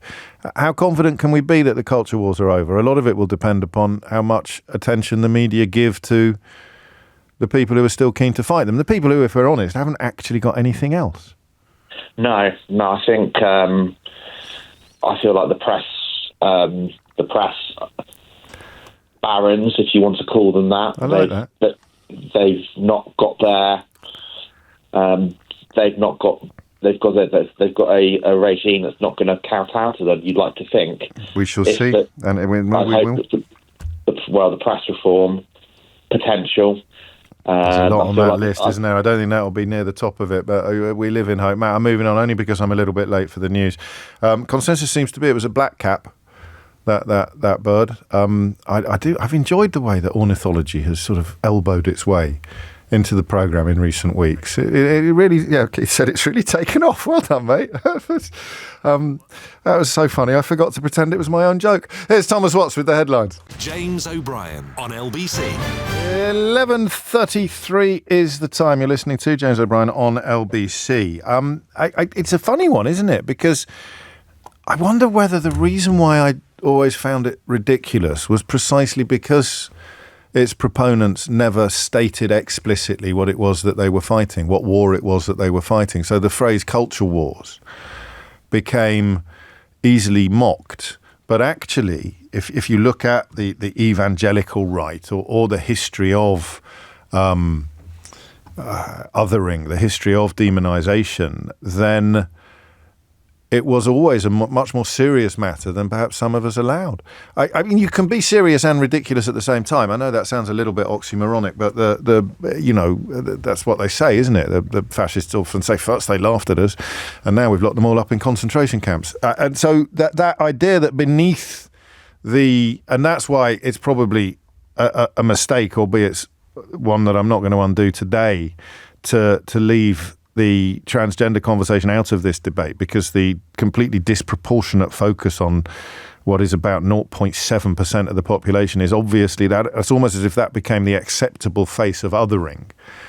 And that's why it got so much attention. It's why some people who can't say what they want to say about gays anymore, or foreigners, or even disabled people, or women, or whatever it may be, are obsessed with toilets, because they can sort of flirt with some of the old bigotries without absolutely having to resurrect them explicitly. So maybe it was a bit more serious than I was previously aware, and that makes it an even more troubling question that Lisa Nandy says it's over. Are we sure it really is? 0345 6060 973. There's a little bit of context for you. Under 14 years of Conservative rule, there were 12 culture secretaries, many of whom, and this is editorial from Lisa Nandy, but I think you probably recognise it, many of whom spent a good portion of their time feuding with the BBC or clashing with organisations like the National Trust. Now, perhaps naively, I don't see that as being reminiscent of Joseph Goebbels. But attacking news outlets, especially ones that are sometimes frustratingly impartial, as in they'll treat an idiot like a genius and claim that they're two sides of the same argument. That was an encounter between Andrea Leadsom and Pascal Lamy of the World Trade Organization that I had the misfortune to host once on the BBC. And the idea that you treat them both as equal and opposite forces of knowledge and intelligence is palpably absurd. But it didn't stop people like Nadine Dorries attacking the BBC. The most energetic, said Nandy yesterday, on that front was Nadine Dorries, who took the role under Boris Johnson and at one point labelled the BBC an institution riven by bias and staffed by people whose mum and dad worked there. Nadine Dorries, of course, famously employed, I think, both of her daughters in her parliamentary office, but certainly one of them. So that's why I always found it really silly, because of the personalities of the people fighting them. You know, 30p Lee and Nadine Dorries. You're not going to see them appear on the hill on the horizon and think, uh-oh, lads, we've really got our work cut out in this war, are you? Nobody is. But you look at some of the other stuff that could be filed under this. You're looking at how reproductive rights are talked about in America, how this Danny Kruger character talked about normative families and their relationship with society at large. And then you remember that, as Peter's just reminded me, that in Nazi terminology, protective custody meant the arrest without any judicial review, so entirely at the whim of the authorities, of real and potential opponents of the regime. So when you include all of that stuff, the culture wars will never be over. Eugene is in Penzance. Eugene, what would you like to say? James, I hope you can hear me okay. I'm sat in the car park in Penzance in Cornwall. But you have got a phone. You have got a phone, to be clear. Then we'll be fine. Well, yeah, we'll be fine. The long strings worked okay. Good stuff. This idea that you've been talking about, that I want to pick up on, this idea about the culture wars being this kind of oxymoron of it being serious and trivial at one and the same time. Yes. I was kind of thinking about that a little bit, and it does ring true. My feelings is that the kind of the stuff that we get in the media about the culture wars, and maybe the things that some politicians say about them, are designed to distract from other things that are going on. Yes. This notion that that this idea between the right and the left. Don't look at the NHS. Have a look over there at the National Trust. That's right. Look over there at the National Trust or the BBC, or this notion of whatever woke is, which seems to be able to shapeshift into almost anything as far as people at the right of politics seem to want to. And I can never really tell you what it is. I'll give you some examples. That's right. A police officer wearing a pride helmet, and you'll say, well, what, all the time? No, just on the day of the... Just very briefly, I mean, woke in now is a bit like gay was amongst kids in the 1990s. I remember I was working as a school teacher. I retired a couple of years ago as a school teacher in the 1990s, and the word gay was bandied around like it was something that was seen as being substandard. So I was told that I had a gay car. Right. It was a blue Austin Metro. Okay. I mean, they didn't like it very much, and so woke became this kind of. I don't know where to go with it. I don't know where to go with this. I love the fact that you told us what the car was. Sometimes the magic is in the margins, isn't it? If you hadn't told us what the car was, that would have washed over me. But there's still a bit indignant about it. It was a blue Austin Metro. It is. It was bloody blue. It was blue, lads. This idea that it was kind of cruising around late at night looking for like-minded forces, something like that. This ridiculousness of it all. And I think the idea is to kind of distract us, to get the left versus the right. And the left, to be honest, are in a way just as culpable because they've fallen for it. Yes, some have. Some push back. This notion that you can get yourself completely off your nut on the policies of the National Trust. Yes. Where at the same time there are horrendous things going on within society and horrendous things being considered within government that no one's paying a lot of attention to because they're distracted by this culture war. I mean, I would probably, from a position of self-defence, argue that you can do 5 hours a week on how awful these policies are and 1 hour a week on how mad this National Trust conversation is. I don't think that... I think you can from your particular perspective. I absolutely agree with you because the idea is you take the issues of the day and you discuss them, and there's you've got to diffuse them sometimes. You've got if people are I struggle with this on an almost daily basis. People are marching around being dangerously stupid and begging for attention. The temptation is not to give them any attention, and then you end up with someone like Andrew Tate influencing an entire generation of school children, and it was clearly a mistake not to give them more attention and point out all of the flaws in their thinking. It is difficult to get a balance between the two, isn't it? But yeah, I get the feeling that this stuff is designed to distract. This stuff is designed. Yeah, well, there's two. It could be doing both at the same time, Eugene, couldn't it? It's designed to distract, but it's also quite deeply sinister. The more you dig into it, and the more you remember the historical consequences of othering. So the the lines from Suella Braverman that Ian Dale has very powerfully picked up on and pledged to fight tooth and nail to prevent from coming anywhere near the head of the Tory party. It has been very, very violently crossed by Suella Braverman, and she's using the LGBT plus flag as camouflage. She'll probably claim, oh, I'm only talking about transgender people, which is still pretty gross. But, of course, the flag is not exclusive to transgender people. It's everybody in that spectrum, on that rainbow, which is, of course, what the flag represents. Ian has written a great speech today, and quite a few people have agreed with him. What a disgusting speech, he tweeted the other night, and she seriously thinks she has a chance of leading the Conservative Party. Not while I have a breath left in my body. Moderate Conservatives need to stand up and be counted. This will not stand. Good for Ian, and absolutely no sniggering when he is described as a former Conservative Party candidate, because albeit that his last adventure in that field was very, very short, he was a proper Conservative Party candidate prior to his broadcasting career, came vanishingly close to getting a seat. So I needed to remind myself of that when I saw that description being deployed in the newspaper today, because I thought they were taking the mickey. 11:43 is the time. Let's go back to the culture wars. What were they? What are they?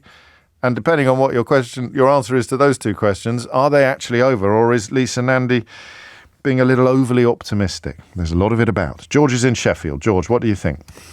Hey, mate. Big fan, first-time caller. Thank you, George. Welcome. Thank you. So I guess I kind of look at the culture wars as an attempt to divide two cohorts of people. Yes. So I'm from a very working-class factory background, and I think of the lessons I got from my late dad and family, and the sort of concerns that concerned him in his life, i.e., can I put food on the table? Am I earning enough money to pay the bills? And growing up looking at the left through that lens of, a much more simple definition of the left. And then I was the first in my family lucky enough to go to university, and then my sort of world opened up, and you think about, I know you're not talking about trans people, but climate change and all these broader topics that I think, perhaps more working class factory type lefties don't really think about. And I feel like, and that's not always the case, obviously some people do, but of course. I feel like the culture wars is very much a deliberate attempt to put a spanner in between those two groups and kind of move the sort of, let's call them more traditional working class people away from the So look at these lefties working so hard to protect the interests of people who are nothing like you, and about whom you may not disapprove or despise them, but the proof that they're working so hard to protect them means that they're neglecting you. Yeah, exactly. And wow. I think I look at my dad and stuff, and he was a very hardworking guy with no malice in him whatsoever. But he also just literally didn't think about those kind of wider things. If I'd have asked him about climate change or gay rights or trans people, it was so beyond his worldview. He had no opinion and it's a about it misrepresentation. It's of bandwidth. It's perfectly capable for progressive people, whether they're politicians or not, to prioritise and to care about lots of different things at the same time. But I hadn't thought of this. It's a brilliant description of one major purpose of culture wars, was to pretend to parts of the population that lot over there only care about these very narrow issues. And bizarrely, the people making that claim are the ones that never shut up about this very narrow palette of issues. Yeah, of course. And I think we see that with, I don't like the term identity politics, but when that stuff comes up, I feel like that sometimes is the stuff that can be used to pull them types of people to vote the other way. You look at Clinton. This is what Eugene meant. This is what Eugene meant about the left sometimes falling into the trap of spending so much time fighting this that they end up looking like the accusation is true, and they do care more about it than they do all of the other stuff, whether it's NHS policies or the rest of it, or whether it's people like your dad, just the concerns that they have, the day-to-day concerns, the political concerns that they have. Absolutely, yeah. And I feel like that's always the challenge on the left, to bring those two groups and their interests together. Strong. That's a good analysis. Okay, just because you're on an A star at the moment. This is just to not knock the star off your grade for this contribution. Which politician said they weren't going to watch the Euros last time round because the footballers were taking the knee? I genuinely can't remember, but that's pure culture war, isn't it? Yeah, well, it was madness. I mean, I'm not really into football at all, but I did follow all that stuff. And can you remember who it was? Can you remember who the politician was? Was it 10:20 Anderson? Or I don't know if it was. I genuinely can't remember. And you're not alone. No one's allowed to look it up. But my texts are open, 84850 or Don't forget you can WhatsApp me now, 0345 6060 973. When do I stop saying that as if it's a novelty? Because it's been in place for months now, hasn't it? And I still say it as if, God, you know, if they put a man on the moon, you can WhatsApp me now, 0345 6060 973. Incredible. It is 11:47. James O'Brien on LBC. It is 11:49. I like it when there's a bit of dispute. I think it probably was 30p, but there are quite a few other contenders. I shall confirm when we've actually found some footage in order to make it an incontrovertible conclusion. If there is no footage, we may never know. Who was it that said, is England prepared to fight a semi-final? Is that 3 now in 7 years? Three. The last 3 major tournaments we've been to, we got to at least the semi-finals. It is, isn't it? It's madness, that. Listen, we haven't been playing brilliantly, although the last game marked a distinct uptick in performance. And if I were to go all kind of BBC 5 Live at the moment, I'd probably be having phone-ins about Harry Kane's position in the team, but thankfully none of us have to endure that. But you can't. I mean, Southgate's tenure as manager is historically extraordinary. It's historically extraordinary, and whether he gets the credit for that in the event of us not picking up a trophy before he hangs up his studs, I don't know. Because there is only one England manager of the men's team who has picked up a major international trophy in the last 100 years. 10 to 12 is the time. You're listening to James O'Brien on LBC. Back to the culture wars. I'm going to tell you something quite funny, all right? Well, first of all, I'm going to confide in you that I don't know how much longer we will be engaging with the awfulness of the last lot. I mean, it can't be indefinite. You're not ready yet, according to my calculations and previous phone-ins this week. You're not ready yet to get stuck into the Tory party weeds. I don't mean Jacob Rees-Mogg. I mean, as a figure of speech, the Tory party weeds, as in who's going to be the next leader. At the moment, my sense is you don't really care. But we will have to, at some point, start looking forward when we bring in Conservative and being hopeful, like Ben Houchen was yesterday. I really liked that speech from Ben Houchen, that interview Ben Houchen gave, about wanting, despite being a Conservative mayor, he really wanted the Labour government to do well, because that's patriotism. I would remember when Ed Balls was Shadow Chancellor, and George, it makes me sound so naive, George Osborne it would announce bad economic news, and I always thought to myself, what does Ed Balls think today? Does he celebrate because this is good for them, or does he mourn and commiserate because it's bad for the country? And I think that's probably a dichotomy or a fence we all fall at. But Ben Houchen didn't yesterday. He came out as a Conservative mayor and said, I really wish this lot well, because it would be good for the people that I represent as a metro mayor, a regional mayor up in the northeast. It's really interesting, isn't it? So I don't know how much longer we will be looking in the rearview mirror, but I'm not stopping yet because it's so much fun. And today's example is some very powerful interventions from Kemi Badenoch at yesterday's Shadow Cabinet, where she was very rude about Suella Braverman. But I think something upon which we can all agree is that she spoke very powerfully of the importance of not leaking information to the media from Shadow Cabinet meetings. I know what you're thinking. How do you know that, James? Well, the answer is that it was leaked to the media by someone trying to make Kemi Badenoch look good. So if you needed to distill the current state of the Tory party down to a single event, it would be somebody, I'm not saying it was her, but it would be somebody who was present at the Shadow Cabinet meeting and really wants Kemi Badenoch to look good, leaking to the Times that Kemi Badenoch has called for an end to all leaking, and lots of other stuff designed to make her look good, including wondering out loud whether Suella Braverman is currently having some sort of breakdown in America. All of it leaked verbatim to Stephen Swinford of the Times. It's on the front page today.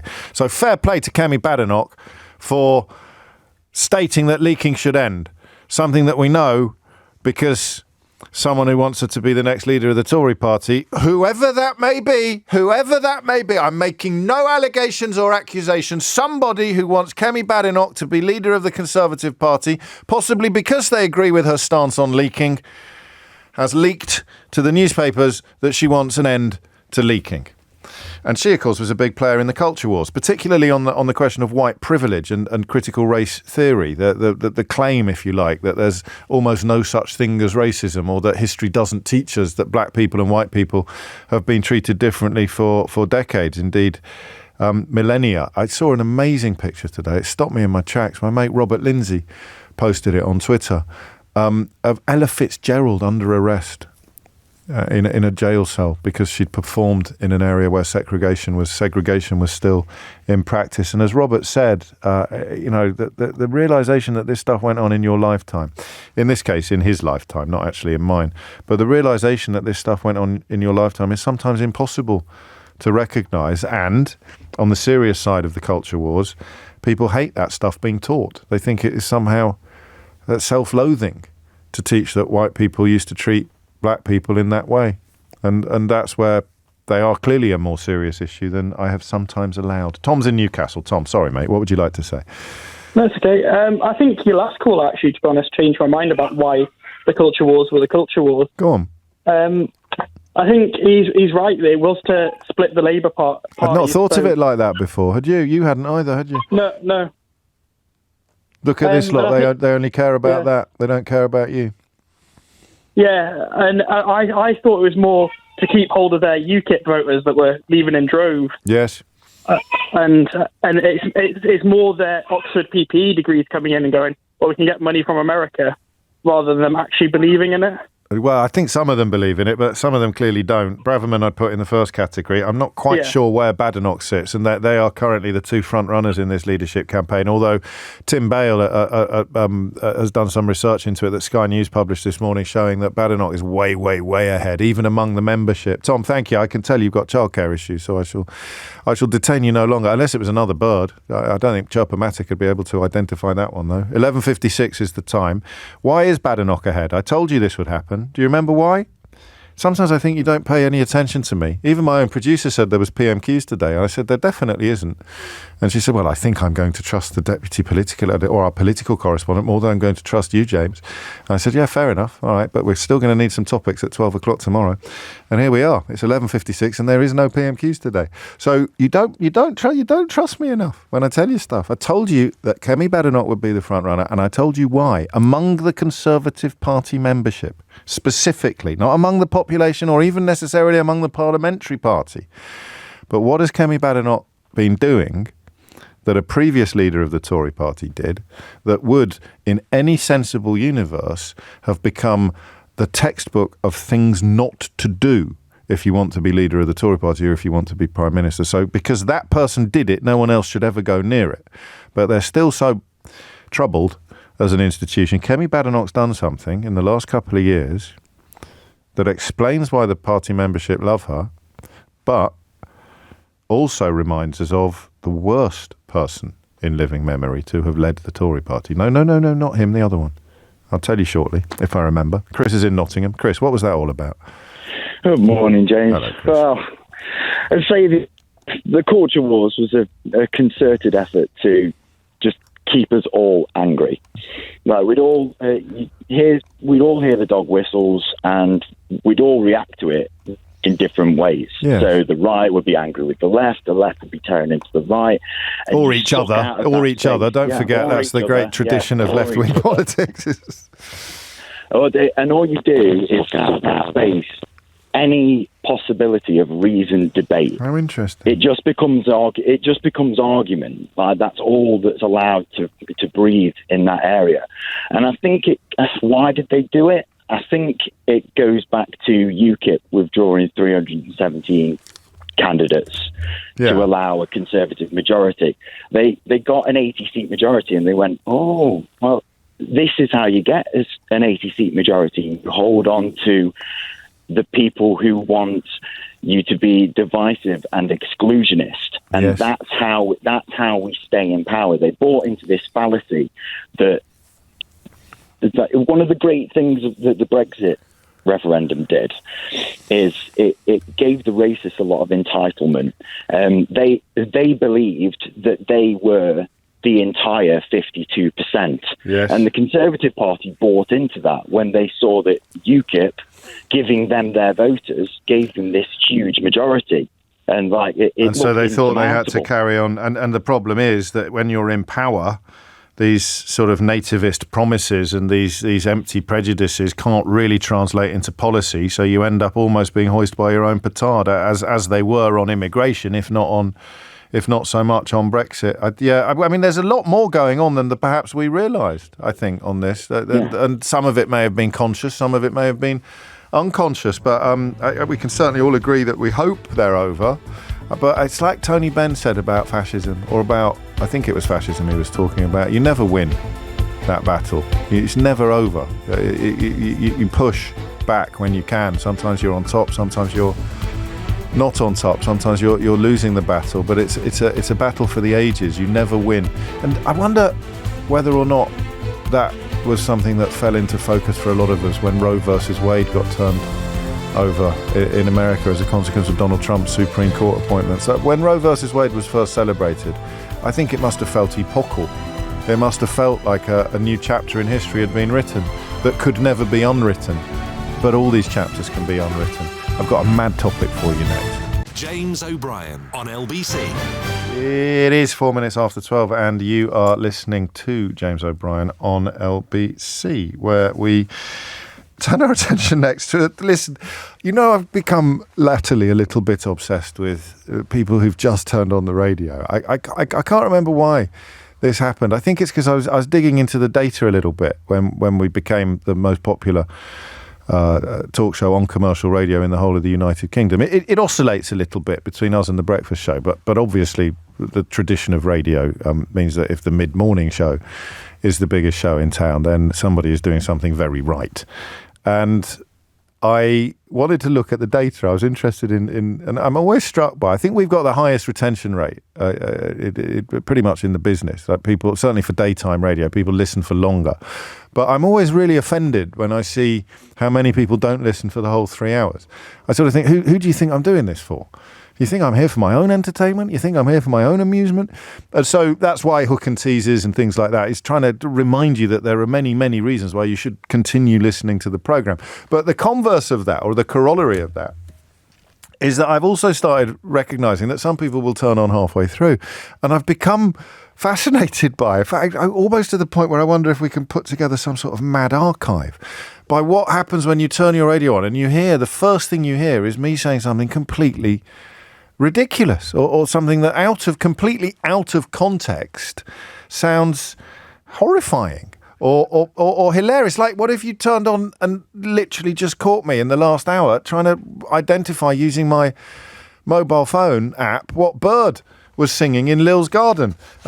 Just I let you in on a little secret. So for reasons that I don't understand, I held the phone next to the microphone when I did that. Why would I do that? I'm sitting in this. You'll be able to see it on YouTube. Hello. Don't forget to ring that bell. J.O.B.ers. I held the phone next to the microphone in order to hear the bird song more clearly. That would be. I should have taken my headphones off, shouldn't I, and put it next to my headphones. Yeah, but listeners could hear the birds because they were on the blinking radio. They didn't need to be. Yeah, they didn't need to be on my phone. They were listening on the radio. You don't hear anything on the phone. The phone is recording. I don't have to put it next to the microphone because there's nothing happening. Oh, yeah, well, at least I'm in good company. The producer's as daft as I am. It's thank God Keith was on the case. Did you recognise how stupid that was? Yeah, man. Yeah, the election whisperer is in the house today, so we're all on our very best behaviour. It is 6 minutes after 12. So here is the question that I can't help imagining someone turning on So there's this guy you should listen to. He's really good on politics. I don't know what he's going to do now the Tories are out of power because he's been banging on about them forever. He's probably lost his... It's worth tuning in to hear. And they go, I'll listen to this guy then. I like a bit of politics. I'll turn this on and see what he's got to say. And I'm saying, do you hate tourists? Which is right up there with the pedestrianisation of Norwich city centre, isn't it? Or managing to alienate the whole farming community. But it's a really interesting and potentially quite important question. The residents of Ibiza are joining residents of, I think, Tenerife are on the list. Barcelona seem to have gone in harder than almost anybody else. The whole of the Balearics Parts of Catalonia and the Canary Islands. That's just on the French side of things. Venice, Greece. I think the first ones I saw were in Athens. I think Athens have gone quite, but I think I saw something in Greece where the residents are turning on the tourists. And it will be for different reasons. So in Ibiza, it is, I think, more a protest at the sort of hedonistic drug culture that moves in every summer. If you're in the north of the island enjoying the cuisine and the environment, then I don't think that these protesters are necessarily going after you. But I could be wrong. But I'm fascinated by the idea of a tourist destination turning on tourists, because it seems to fly in the face of natural justice, doesn't it? You think of yourself as relying on tourists economically. What was I reading yesterday? I was just reading Anne Cleeves' latest book. I love Anne Cleeves. Just reading Anne Cleeves' latest book, which is set in Devon, actually. And there was a character in it who was talking about having quite a weird work existence back in the day, because there was loads and loads of work in the summer and then no work at all in the off season.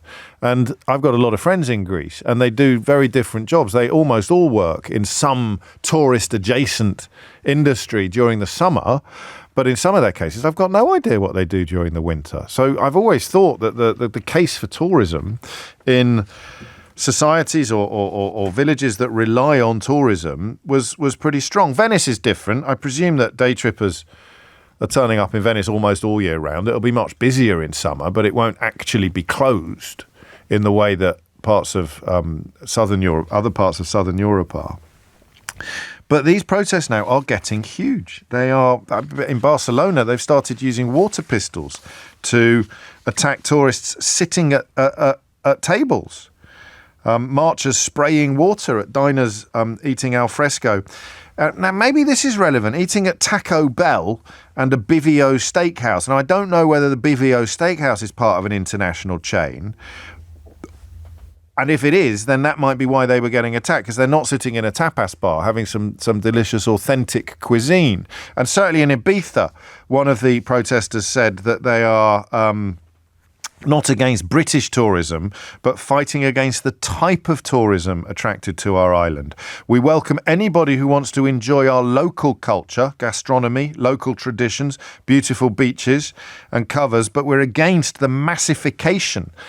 That's a woman after my own heart. I think she's just invented that word. We're against the massification of the type of tourism attracted to our island. So there are lots of reasons for this. Illegal renting, Airbnb, locals being completely priced out of the area in which they want to live. I imagine the combination of Airbnb and holiday rentals has probably meant that the number of properties available for locals to buy has diminished enormously. In Athens, anti-tourist sentiment has hit new heights, with visitors literally being told to pack their bags. Slogans painted all over the city saying things like "tourists go home," "no tourists, no hipsters." I kind of agree with the second part of that. Have appeared on the walls all over the historic city, highlighting the growing tension between residents and tourists. So, 11 minutes after 12 is the time. What's going on?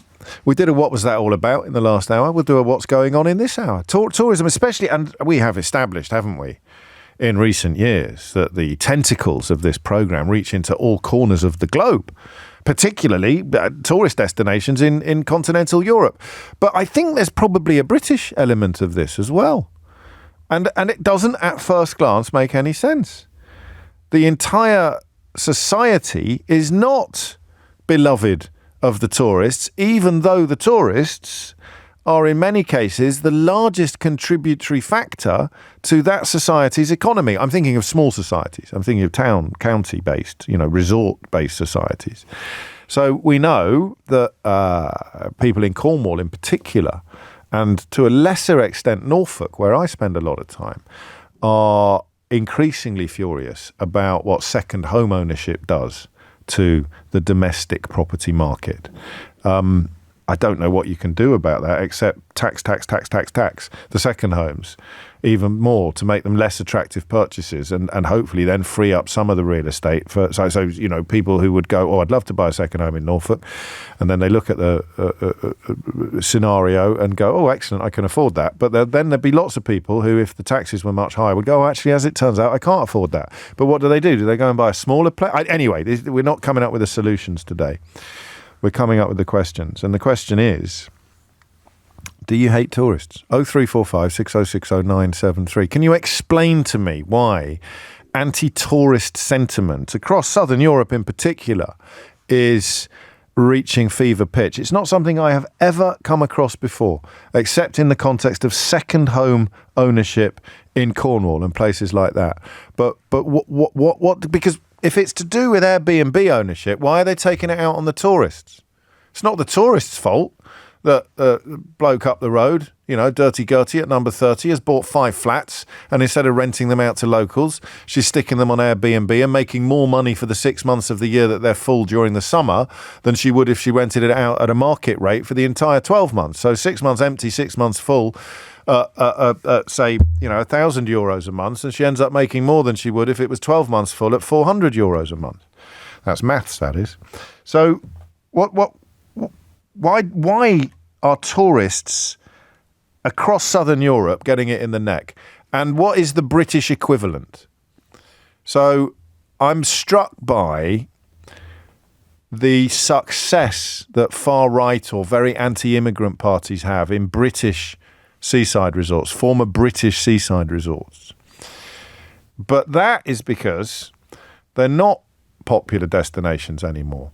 So if you're in Clacton or Great Yarmouth or somewhere like that, I've talked to you about this before, there is a much more palpable sense of lost glories than there is in London, for example, or in economically healthy areas. So when Carswell got in Clacton, I was absolutely heartbroken to learn about the levels of poverty that exist in that constituency. They'll be fine now. They've got Nigel to look after them. You say what you like about him. He always prioritises other people above himself, and he is a great champion, a great protector of the poor, and a great believer in social care and help for the most vulnerable. So that's a silver lining to recent electoral events.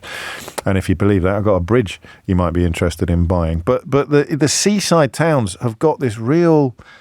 I know I get a bit dewy-eyed about this because I always holidayed in England as a kid. I was with Joe Pasquale yesterday recording a Full Disclosure, and that tradition of the end of pier entertainment that was very much in his formative years as a performer. It makes me quite emotional. It reminds me of my late father, all of that, the sort of Les Dawson, that world of variety. But it was already dying then. And the glamour is so close to the surface and yet so obviously gone forever in these places that I understand why the nativist snarl is so seductive. You've had something taken. It's why they all went mad for Brexit. Somehow thinking, yeah, look at our town. Our town used to be magical. Our town used to be amazing. And then something happened. And if you whisper in their ear, yeah, it was joining the European Union. That's why no one goes to Margate on holiday anymore. Margate's a bad example, actually, because its gentrification has been pretty effective and pretty speedy. I wonder whether people hate tourists in Margate, actually, because they are pricing the locals out of the area. And you get... Second homes are not the same as tourists, though, are they? Are they? Are second home owners the same as tourists? You've got a second home, you don't go into town thinking you're a tourist. I should shut up for a while, shouldn't I, and let you ring into the... Oh, all right, okay, seeing as you put it so politely.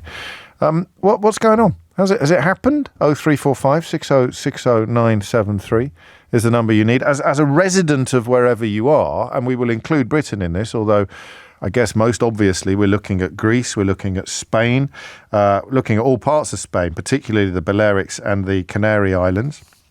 Venice, if you're listening in Venice. Why are the locals taking it out on the tourists? 0345 6060 973. James O'Brien on LBC. It is 18 minutes after 12. You're listening to James O'Brien on LBC. I like this from Michelle because not only has York popped up most so far in British tourist destinations where the locals I've had enough of tourists. I wasn't expecting York. I presumed it would be the seaside. But she also draws helpful parallels with Southern Europe. She writes, I live in York and have been holidaying in Sardinia for the last 20 years. As Sardinia has got busier, my Sardinian friends feel that the balance has shifted and the locals are not happy now. Southern Europeans have a work-life balance and it's tipping. As for me, I hate York when it's busy with tourists. I guess we can all go down that route. The London Underground, you get, someone with a massive rucksack or someone standing in the bit to the platform. So you come down the stairs and you turn right to go onto the platform. There's a family of 8 people standing literally right in the car. Anyway, I'm not going to do full Victor Meldrew today. I'm more interested in what is going on elsewhere. Jan is in Alicante. Jan, what can you tell me? Hello there, James. Jan. Yeah, it's various problems. One of the things is various parts. In fact, where I live, we haven't had rain for over a year. What? None at all? Nothing at all. We had half hour. We had half hour last Friday. What did you do? What did you do? You had only half an hour of rain in over a year.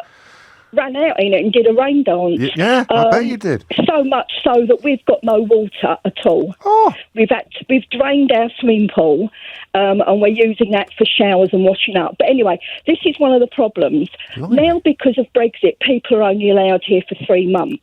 Yes. They're not here for 6 months or however long they used to stay. So on all these urbanisations where there's hundreds of homes, all the swimming pools are full up with water. Right. So all the farmers are up in arms because they've got no water to water their crops with the olives and the almonds and the rice and whatever. And yet there's all these swimming pools sitting there full up with water, just standing there going rotten. Yeah, but so but the pools would have been there anyway, even if it wasn't for. I mean, far be it from me to start saying I don't think we can blame this one on Brexit. I'll be talking myself out of a job. I like to blame everything on Brexit, but two and two. It is one of the things. If you flew over Yeah. and saw how many swimming pools there are, it's amazing. And here, because it's so hot, it's over 100 degrees here. Wow. The pools are losing 2 inches a day through evaporation. God Lord. So if people are living there, they're filling their pools up all the time.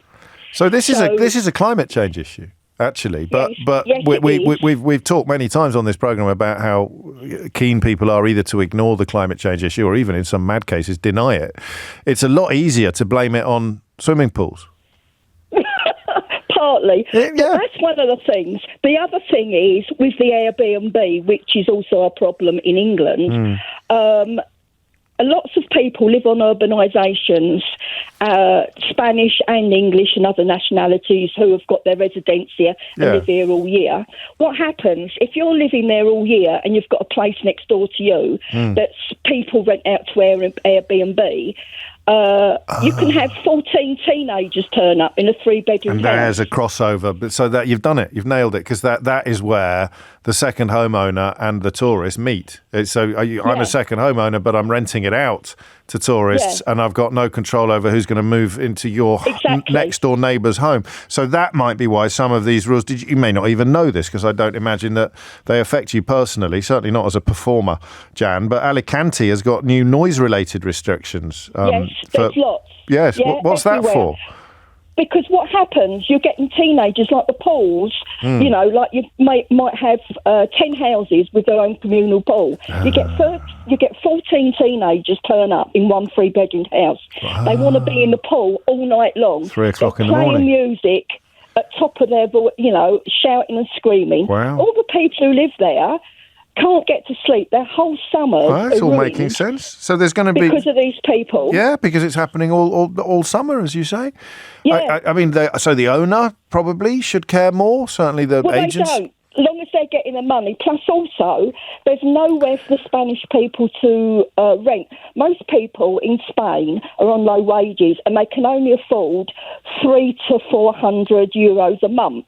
Right. Well, a lot of these places during August go for 2,000 euros. That was the figure I just invented. I literally made up some numbers 5 minutes ago, and that was 400 euros for what the locals could pay, and they're going to get 1,000. And you're saying 2,000, so they'll just leave it empty for the winter. Exactly.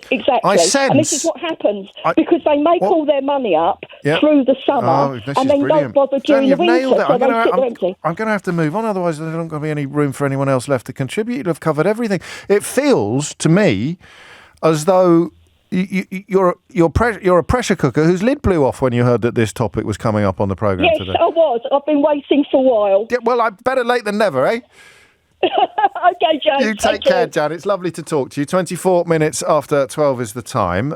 So that's a big element of it. And it is, she's perfectly mapped for us, the hinterland between the second homeowner, who I don't think of as a tourist, and the tourist against whom the locals are increasingly protesting. But of course, they go hand in hand, even if they are not necessarily the same thing. And the noise.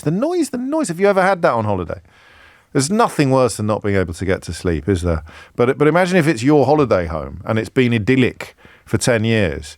And now, because people who used to live next door to you for the whole of the summer, or used to spend that whole 6 months there, can only spend 3. They're renting it out for the other 3. And you've got a right bunch of hooligans moving in for the duration. David is in Marbella. David, what would you like to say? Hi, James. Third time caller. Does that class me as a regular now, or do I get a absolutely. gold membership card? Well, we'll see. It depends on the quality, not the quantity of your contribution. Well, I fear that the lady before me has actually pretty much laid out all the most important points. I mean, I can only really echo what she's saying. Well, then why are they shooting water pistols at people on Las Ramblas? Well, then? So I saw that in Barcelona, and there is a lot of actual pushback on that from the local community, because as much as they are angered by it, a lot of them have said, well, come on, you know. Well, what are we going to do? You've taken it too far. Yes. I'm glad that the lady before me raised the issue with water, because we literally barely saw a drop of rain during the winter. And the reservoirs at the beginning of spring were only 40% full. Now, we need that 40% to get to the end of the year now, when it usually starts raining in about November. And she's absolutely right, because I mean, if I look at it, I am literally stood looking out my window right now, and they're building on the opposite side of the road to where I live a new luxury urbanisation. Now, all of those you keep using this word urbanisation. What is it? That's generally it's like an estate. Is it a Spanish word for an estate? Multiple blocks of apartments around the pool. Urbanación. So they're building a new one of those. It's huge. Every single one of them is already bought off plan, and undoubtedly they're all going to be Airbnb. Now, all of those people that are going to move in, they're all going to need part of that 40% water. Right. All of those people are going to go to the local cafe. Now, I understand the comments around, well, it's good for business, a lot of money coming in. But if I want to go down to my little cafe that I go to for some breakfast, there's nowhere to park. Chances are the tables are full. The restaurants, you can't get anywhere near. And it's getting worse and worse and worse in all the years you've lived there, because all of those things could have been true 15 years ago. Yeah, it's getting the anger is really Airbnb is a huge, huge problem, and as the lady was saying, there's people leaving apartments to be rented all year round. Now, literally next door but one to me is an Airbnb. It costs €1,000 a week, and as she was saying, you get 10 or 15 young really, teenagers. This is a big recurring thing, because it's much cheaper than them taking out a package holiday, isn't it? They'll just rent an Airbnb, pay for their flights, and then they'll sleep 5 or 6 to a room. Yeah, I mean, they'll say, obviously, 4 person per household, but then no 10 of them will turn up. And obviously, we have to then live side by side with them. Gosh. And obviously, the wages in Spain are relatively low. So all these houses that are going on the market are being snapped up by, you could argue, I work in Gibraltar, so my wages are much more than what I would if I was working in Spain. So you're getting people from outside of Spain where their wages are higher, buying up property in Spain where the wages are lower. Right. And of course, then that creates resentment from people trying to get on the property ladder. It's just totally impossible for them. And so, the situation's coming to a bit of a head at the moment. It clearly is. And you've answered my question, because the people marching through Barcelona were presumably young people who are being priced out of life. I do think, though, that it's easy to blame them. I felt sorry for some of the people who were in those restaurants. I saw families, being squirted. But I can imagine that's quite intimidating. Yes, at least it's only water pistols. If you go on, for example, Reddit, there's a lot of Ask Spain and various Spanish kind of Reddit, and it's a mix of 50-50. They understand the issues, but not very happy with the way so that you're saying, came so across yeah, this is yesterday. it. So what you said, I mean, everybody recognises the necessity of tourism, but there are now things happening that we don't want to happen. We're talking about, so many of the conversations we have on the show are about where the line is between expected and excess, and because of Airbnb and some of the other issues you've touched upon, a lot of people in Spain, a lot of Spanish people in Spain, and a lot of expats or immigrants. Yeah, but that anger really should be directed at the homeowners, the landlords. Well, the ayuntamiento, which is basically like the local council, because they grant, you have to get a license to operate an Airbnb. Now, there are some that are not doing that, of course. And that costs money, so the council's making money out of issuing the licenses. Yeah. But ultimately, they're signing off, I don't know if you can hear if I open all the construction outside of my door, they sign that off. They sign that off knowing full well that it will just all go to Airbnb. It's going to make everything worse. So at some point, it's going to come to a head and people are going to realise, well, it's not just the over-tourism, it's also the local councils. And as it always does, there are certain political parties which are exploiting this problem. And you don't have to look too far from our current issues in the UK with the likes of Mr. Farage and so forth. Is there a Spanish politician called Nigel Farage? Well, his name is Santiago Abascal, who's the leader of the Vox Party. And there it is. And blame it all on. So in this case, not even on foreign workers, but just on foreign tourists. Yeah, I mean, there's an element in the back of my mind. I'm going to see a friend in Malaga this weekend. I'm going to go and try and have some lunch somewhere. And Malaga's one of the ones that are now catching up in this. And they're right. You can see a lot of graffiti everywhere. Giri's Go Home, which is their name for foreigners. Wow. We spit in your beer. There's a thing in the back of my mind now. I remember when Brexit first happened, I had a Spanish girlfriend. She was doing a lot of work in London, and she was literally the day after the referendum was told by some staff in the restaurant she worked in the hotel, "Oh, you'll have to go home soon, won't you?" Wow. And I remember how upset she was. And in the back of my mind, I'm already starting to think, am I going to be on the receiving end of some of this? When it's like, well, no, I've lived here for 15 years, I've paid my taxes, I have a mortgage, I've got my full residencia. Wow. It's, wow.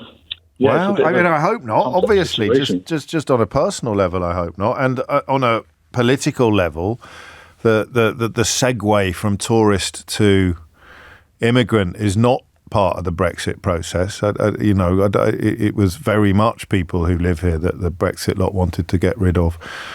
Whereas this begins with tourists. But yeah, I mean, that is the problem with far-right rhetoric, is you don't know where it goes next, do you? Whichever other it starts with, and tourists are not historically viewed as a minority in the traditional sense, in the sense of vulnerability or othering. But yeah, I can see why you're thinking that, David. And there is a sense, isn't there? We're only 2 calls in, but they're both so deep into the story that I wanted to give them plenty of time to share their experiences. There's a sense of critical mass building here. And it won't be true everywhere, but so the place I go to in Greece, I love, and it relies almost entirely on tourism. But there would be a point, wouldn't there? There'd be a tipping point where building second homes and doing that, and it's largely empty during the winter. It's a very migratory society often, Greece. Spend the down season in the cities and then the high season at the coast. But it's. I wonder how many of us actually spend much time wondering about the people who live there all year round when we are there on holiday. It's 12:32. Amelia Cox has your headlines. James O'Brien on LBC. Additional local officers will be in the area today, so please do speak to them if you need to. You can report information online at hearts.police.uk/report, via web chat at hearts.police.uk/contact, or call 101 quoting Op Inforna. Alternatively, you can stay 100% anonymous by contacting the independent charity Crime Stoppers on 0800 555 111 or via their untraceable online form at crimestoppers-uk.org. Thank you. What's the connection between Carl Cook and this family? It is 12:36. I don't think that he is taking any questions. No, he isn't. Chief Superintendent John Simpson there giving an update from Hatfield in Hertfordshire on those 3 killings in Bushey. A little more detail on the 3 women believed to have been murdered, and a reiteration of the urgency with which police want to talk to Kyle Clifford, a 26-year-old from the Enfield area of London, who is wanted in connection with that triple murder in Bushey in Hertfordshire, and who, certainly according to the most recent reports, police believe may be still in possession of a weapon. So go carefully. At 12:37 is the time. 25, 28 and 61, the ages of those 3 women, but no further details currently available. Sorry for the abruptness of that. I should have warned you before we went into the news that there was a likelihood of that police conference happening, but I think that it all unfolded relatively seamlessly. We return to the rather less serious territory, of course, of tourism. And how many of us have picked up on the echoes of the conversation we had yesterday about housing? It's funny, isn't it? Because what a lot of the grievances in Spain and elsewhere seem to be is a shortage of social housing, or a shortage of affordable housing, albeit caused not so much by a failure to build new houses. They're still building loads of new houses. It's a failure to I tell you what they're not building. Oh, I like this. I like it when the words work in this way. They're building lots of houses, James, but they're not building any homes. That's the problem, you see. That's not the problem here. Here, they're not building enough houses or homes. But over in Spain, in Alicante and Marbella, they're building lots of houses, or they're building lots of properties, because they're usually flats. But they're not building any homes, which is why the young people are revolting by shooting their water pistols at people trying to enjoy some tacos on Las Ramblas. I got into terrible trouble on Las Ramblas once, but this is categorically a story I will never be able to tell you on the radio. That's the mother of all hooks and teasers, isn't it? You'll have to buy me a pint if you see me in public, if you want to hear the story of what happened on Las Ramblas. 12:38 is the time, or a small sangria. Sandy's in Palma. Sandy, what would you like to say? Hello, James. Hello, Sandy. I know I ring you a lot. Well, how many times have you rung me? Well, millions. I've only spoken to you a few times. Yeah, so I was going to say, I haven't heard from you for over a year. Well, it's because I'm a pensioner now. I'm Spanish now. It's all happening. I'm going to be a grandma in September. Let's look at all this. It's August. Well, you've been far too busy to ring up me, but I was just pointing out that you've not, when you say that you phone me loads of times, people listening won't necessarily. Did we talk about your sister last time you rang? Was that a one? Yes, bless her. How's she getting on? It's complicated. I don't want to pry. Anyway, let's go back to the tourists. Yeah. Well, the thing is, it's not the tourists that are the problem. It's the model. I was telling the lovely girl who I always speak to. Yes. Mallorca's about the size of Cornwall. Right. Area-wise. Yes. We get 17 million tourists in a season. We don't have rivers. No. We have to rely on the dams and the rainwater. Of course. My daughter is she's a teacher. The other one's a social worker. Okay. They can't find anywhere to live. One of the partner's a policeman, the other one's a carpenter. So the whole family's in Mallorca? The whole family's moved out to Mallorca? Well, my daughters were born here. I didn't know that, Sandy. Yeah. So? I know, you know me. They're Spanish and British. Lovely. So they're a perfect example of the generation that are being priced out of property ownership by, well, I hesitate to say, but a little bit by people like you, though. No. Why? No, because Why not? I came here to work. Oh, I see. Married a local. Right. We bought a house. No, that's fine. That's me told. It's nothing to do with you. It's nothing to do with you. Well, no, it could be. I mean, loads of my friends, on the quiet like to make a few bob. Yes. But that's not the point. I went on the march here. Did you? Because I want houses for my kids. I want sustainable tourism. So who's the target of the march then? Who's the target of the march? Because you're right, it's not actually the tourists, albeit that it looks like it is from over here. No, it's people. It's the platforms like Airbnb. We want a sustainable tourism where people. I'd love people to come, but don't pay a 20 quid flight then go and stay in some, opposite me. They come and sit here and look at my washing. Do I they? mean, what sort of holiday is that? Well, I've never seen you washing. No, well, it's not advisable. It doesn't beat a sunset. So you mean You that they're paying for cheap flights and then piling in Yes. to properties that are not traditionally tourist properties? They're illegal Right. properties because you can't have a tourist let in a residential area here in Baleares. I see. It has to be a tourist area, which is fine.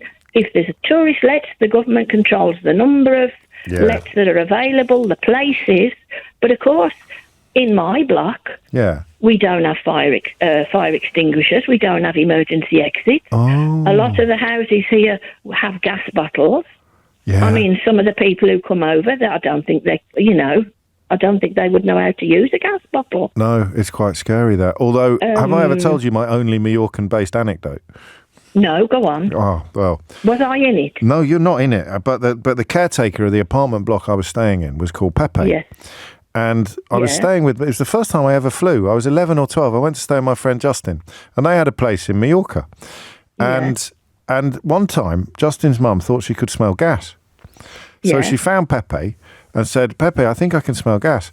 And so Pepe went to the hut where the gas bottles were, big old things. Do you know what he did? What? He lit a match.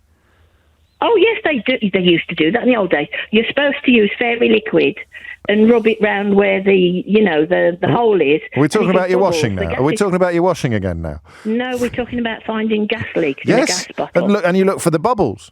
That's right. But he lit a match. I've never run so fast in my life. I was only 11, but I knew that wasn't healthy. No. We had once 1 year, and he chucked the bottle into the pool because it was, to find the leak. Crikey! I think it was to stop. Well, so what can you do? Because you must know some of the people that own some of the properties that are being abused in this fashion. Yeah, I bet you have words with them. We have. Well, the thing is, there's a website where you can report them, but that doesn't encourage good neighbours. No. But the problem is that nor does shipping in 15 teenagers to sleep there for a fortnight, does it? No. But you see, the sort of people that do that don't care whether it's 15 teenagers or 50, and they're not living there anyway. Yes. What does how do things improve? How's it going to get better? Can't see it. My solution, which is very radical. Ooh. Because as I'm getting older, I'm getting more lefty. Yes, me too. Would be no. If you want to buy a house here, you have to have a residence permit. No golden visas. You have to have been here 5 years. You can't own more than let's say 3 or 4 properties. Right. So if you own more than 4 or 5 properties, you would have to pay a super tax or you become liable for different levies. They've done something a bit like that in Norfolk. Oh, they're trying to make it a lot harder around the Burnham Market area, and I don't think it's lefty necessarily. It's also you are pulling up the drawbridge a bit, albeit that you're married to a Spaniard, so none of this would apply to you. No, I'm divorced from a Spaniard, which is even better because I'm whatever. And how is your Spanish? How is your Spanish? My Spanish is beautiful. My Catalan is even better. You see, I got a couple of nasty people sending in texts about questioning whether or not you can speak Spanish. She doesn't only speak Spanish, she speaks Catalan. And do you... Mira, James. Si quieres que te hable en castellano, te hablaré en castellano perfectamente. Si vols que te xerri en mallorquí, te xerraré en mallorquí. Per jo no hi ha cap problema, perquè jo estic molt orgullós de ser catalanista y española. That's beautiful. What do you think? And I'm a Brummie. Well, do you know your accent is a lot less prominent when you're speaking Spanish than it is when you're speaking English? I know, isn't it? But I'll tell you what, I had a question for you, but for question time, I never get through. When I speak Spanish, people tell me I'm English. Right. But when I speak Mallorquin, they don't. They think I'm Mallorquina. Now, is that because I've learned Mallorquin here? Yeah, it is, because you're repeating. You're repeating by... So when I speak Greek, I sound surprisingly Greek, because the only way I learn... And my Greek's nowhere near your Mallorquina or your Spanish, but all I did was listen to Greek people speak Greek and just repeat what they said, and they teach... So that's why. That's why, isn't it? And isn't it wonderful? It opens like pathways, and it makes everybody more friendly. I mean, we have got Vox here on the island, and Santiago Abascal is a wolf. But we'll manage, because people basically want to be nice to people. This too will pass. Very few folk want to be Yeah, I hope so. 'Cause Well, it will. I know when you're talking about the elections and France and everything, Yes. people always forget Spain. They but do. There was a dictadura here for many, many years. Of course there was. And when Franco died, they didn't disappear over the night. No, you're. I mean, like the Vichy, just a longer time ago, but the same movements, and it's always there. It's always there, isn't it? And we had a big kick-off the other week with the ones here in Palma, because he ripped up the pictures of the Sir Rogers and Mallorquinas, the communist girls that were shot. Oh God! And that all kicked off. Anyway, I'm getting away from the subject. You Tourists, we love you. Come and enjoy the island. It's beautiful, but don't spend 20 quid on a flight and come and look at me washing, please. Yeah, just stay. Can I? I'll praise that for you, Sandy. I'll just stay away from Sandy's washing, will you? Oh, Honestly, absolutely. I mean, bloody weirdos. Yes. Honestly. And I'm quite large. You can imagine I get my underwear from the sailmaker. Right. And on that bombshell, Sandy, you take care. It's lovely to talk to you. Let's not leave it so long next time. All right. No. I'll try and speak to you again soon, James. Thank Wonderful programme. You keep me sane. Bless Thank you. God bless, Sandy. Thank you. It's 12:47. James O'Brien on LBC. It is 12:49 and you are listening to the James and Sandy show on LBC. And I know who your favourite is, but I can live with that, I think. It's interesting, isn't it? There's a little bit more going on. So where does Venice fit into this? Because Venice is the cruise ships. So we can talk about anti-tourist protests, but it won't be the same conversation depending on where the protests are. I don't know that Venice has a particular... Well, maybe it has a problem with Airbnbs, but is it pricing young people out of the property market? They've introduced a tax. I think you have to pay $5 just to get off the boat in Venice, which you wouldn't have thought was enough to put anybody off, would you? But you never know. $5? No way. Let's go back to Arkansas. $5 to get off the boat. Well, maybe you wouldn't do it every day. I don't know. How long do they park up for? 10 to 1 is the time. Alton is in Blackpool. Alton, what would you like to say? Hi, James. Well, let me guess, enjoy Sunday. Go on.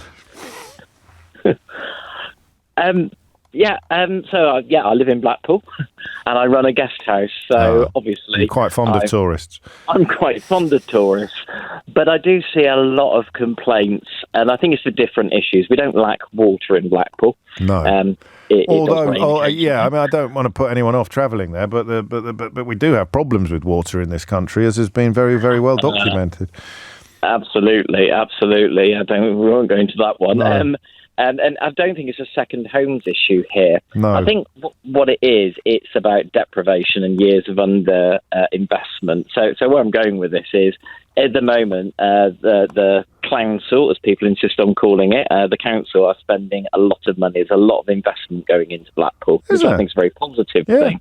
Yeah, they're spending something around £1 billion in the centre. So new cinema, there's new kind of offices going in, there's new sort of leisure attractions. They've extended the illuminations that used to end at the end of October, now gone to January ever since COVID. They're doing that every year. They spent $7 million on the lights. And the complaint I see a lot from locals who've been here a long time is all the money's being spent on tourists. What about us? Oh, is it true? I mean, surely they can go to the cinema, can't they, or work in the office? So I mean, it sounds a bit Brexity, this, in that they're wrong. The money isn't all being spent on other people. It is being spent on them. But if someone's whispering in their ear that it's being spent on other people, it's a very seductive bit of poison.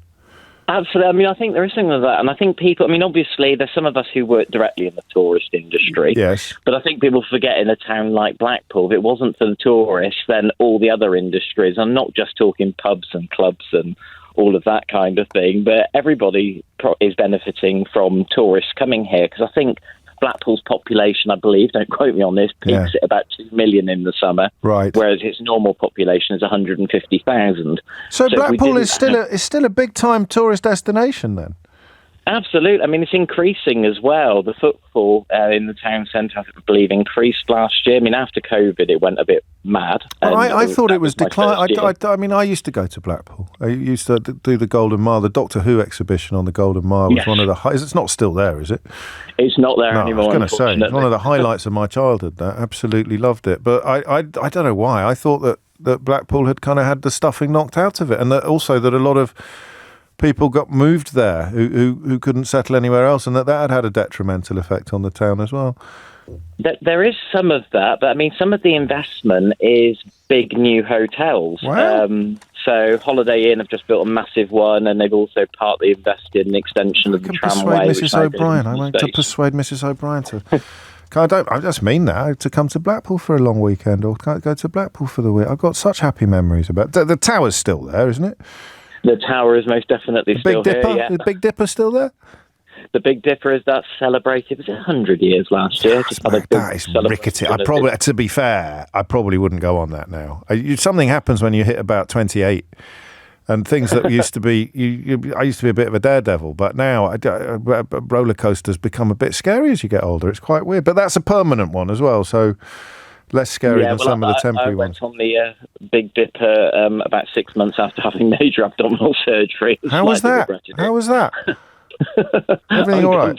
But everything stayed where it should. It did. That's a relief. Would you like to name your guest house? You don't have to, but if you'd like a free advertisement, you're more than welcome to have one. Oh, I would love to. It's the Westcoe, Wescoe guest house on the South Shore. How long have you been doing that, Alton? This is my 4th season, so I moved here 3 years ago. It's my 4th season running this place. What were you in the business before? Have you been doing it for a while? No, I was a management consultant. So what made you think, at what point in your life or your career as a management consultant did you look yourself in the mirror and say, Alton, what you really want to be doing is running a guest house on the South Beach in Blackpool? Well, the short story version of that, I guess, is I had major abdominal surgery, not expecting. I got diagnosed with Crohn's disease about 5 years ago, ended up having a bowel resection, and I think lying on my hospital bed, thought, is this really what I want to do with my life? I'd always had this little dream. And coming back to the Northwest, I went to university in Lancaster. Yes. And then my partner said to me, you're never going to do it. And then within a week, my house was on the market because I don't like being told I'm never going to do it. And here you are. Any regrets? No, not at all. I absolutely adore it. Oh, delightful. What was it again? Westcoe, Wesco. COE. COE. Hey, well, an extra egg at breakfast for anyone who comes as a result of this this plug on the programme, please, Alton. Absolutely. I'll give them an extra rasher of bacon as well. Whoa! Steady. Alton, take care, mate. 12:56 is the time. Fran's in Heanor in Derbyshire. Fran, what would you like to say? Hello, James. Hello, Fran. I heard about this. I do have a house in a flat. Yeah. And I use Airbnb in Malaga. Okay. And it is true that all the locals are a bit against me because I rent it. But you're Spanish.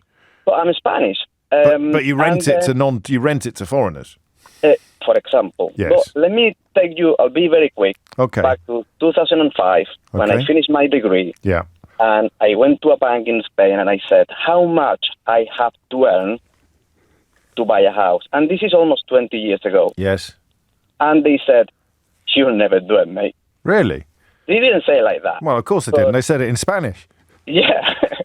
I have to earn about 4 or 5 times more than I was earning back then. Wow. And I'm a veterinary surgeon. So I came to the UK and I got a job here. I bought my house here and I managed to buy the second home in Spain. Sure. So foreigners coming tourists haven't increased the price locally. Okay. It was already... However, they kind of had, because even then it was a massive tourist destination. I know, but look, my dad used to be a taxi driver. Yeah. He needed foreigners. Of course. People in the coast, the area has flourished because tourists have come to that area. So without the tourists, the area wouldn't be what it is today. Yeah. But there is it xenophobia creeping in a bit? Yeah. So we have real problems, and then someone pops up to say, blame them on the foreigners. Exactly, because they can vote. Yeah. It's the easy target. This already has been mentioned in the program about the rise of parties like Reform here. Yes. They exist in Spain as well. Of course. And they just want no foreigners, no matter. It used to be only from Africa, people coming So it has. But now it's extended. It's segued into Europeans as well, which is exactly what happened with Brexit. Fran, thank you. I'm cracking on just because of the time, and I've got a bit of business I need to attend to before I hand over to Sheila. The first is an apology for not spotting the joke when I asked Alton what the name of his guest house was. Obviously, it should be called Alton Towers, although he would get sued into oblivion if he called his guest house Alton Towers. But about 408 of you spotted that joke when I didn't. And the Kemi Badenoch hook and tease. How on earth can she be riding so high in the polling of Conservative Party members? Answer, she's telling them Liz Truss-shaped lies about Brexit, claiming that she's signed trade deals when she hasn't. And that is what they are still lapping up. So you heard it here first. I would be very surprised if she doesn't win that contest when it actually begins. If you missed any of today's show, you can listen back on Catch Up on Global Player, the official LBC app, where you can also pause and rewind live radio. Download it now for free from your app store or head to globalplayer.com. Coming up at 4 on LBC, it's Tom Swarbrick, but now it's tiempo para Sheila Fogarty. Oh, muy bien. James O'Brien on LBC.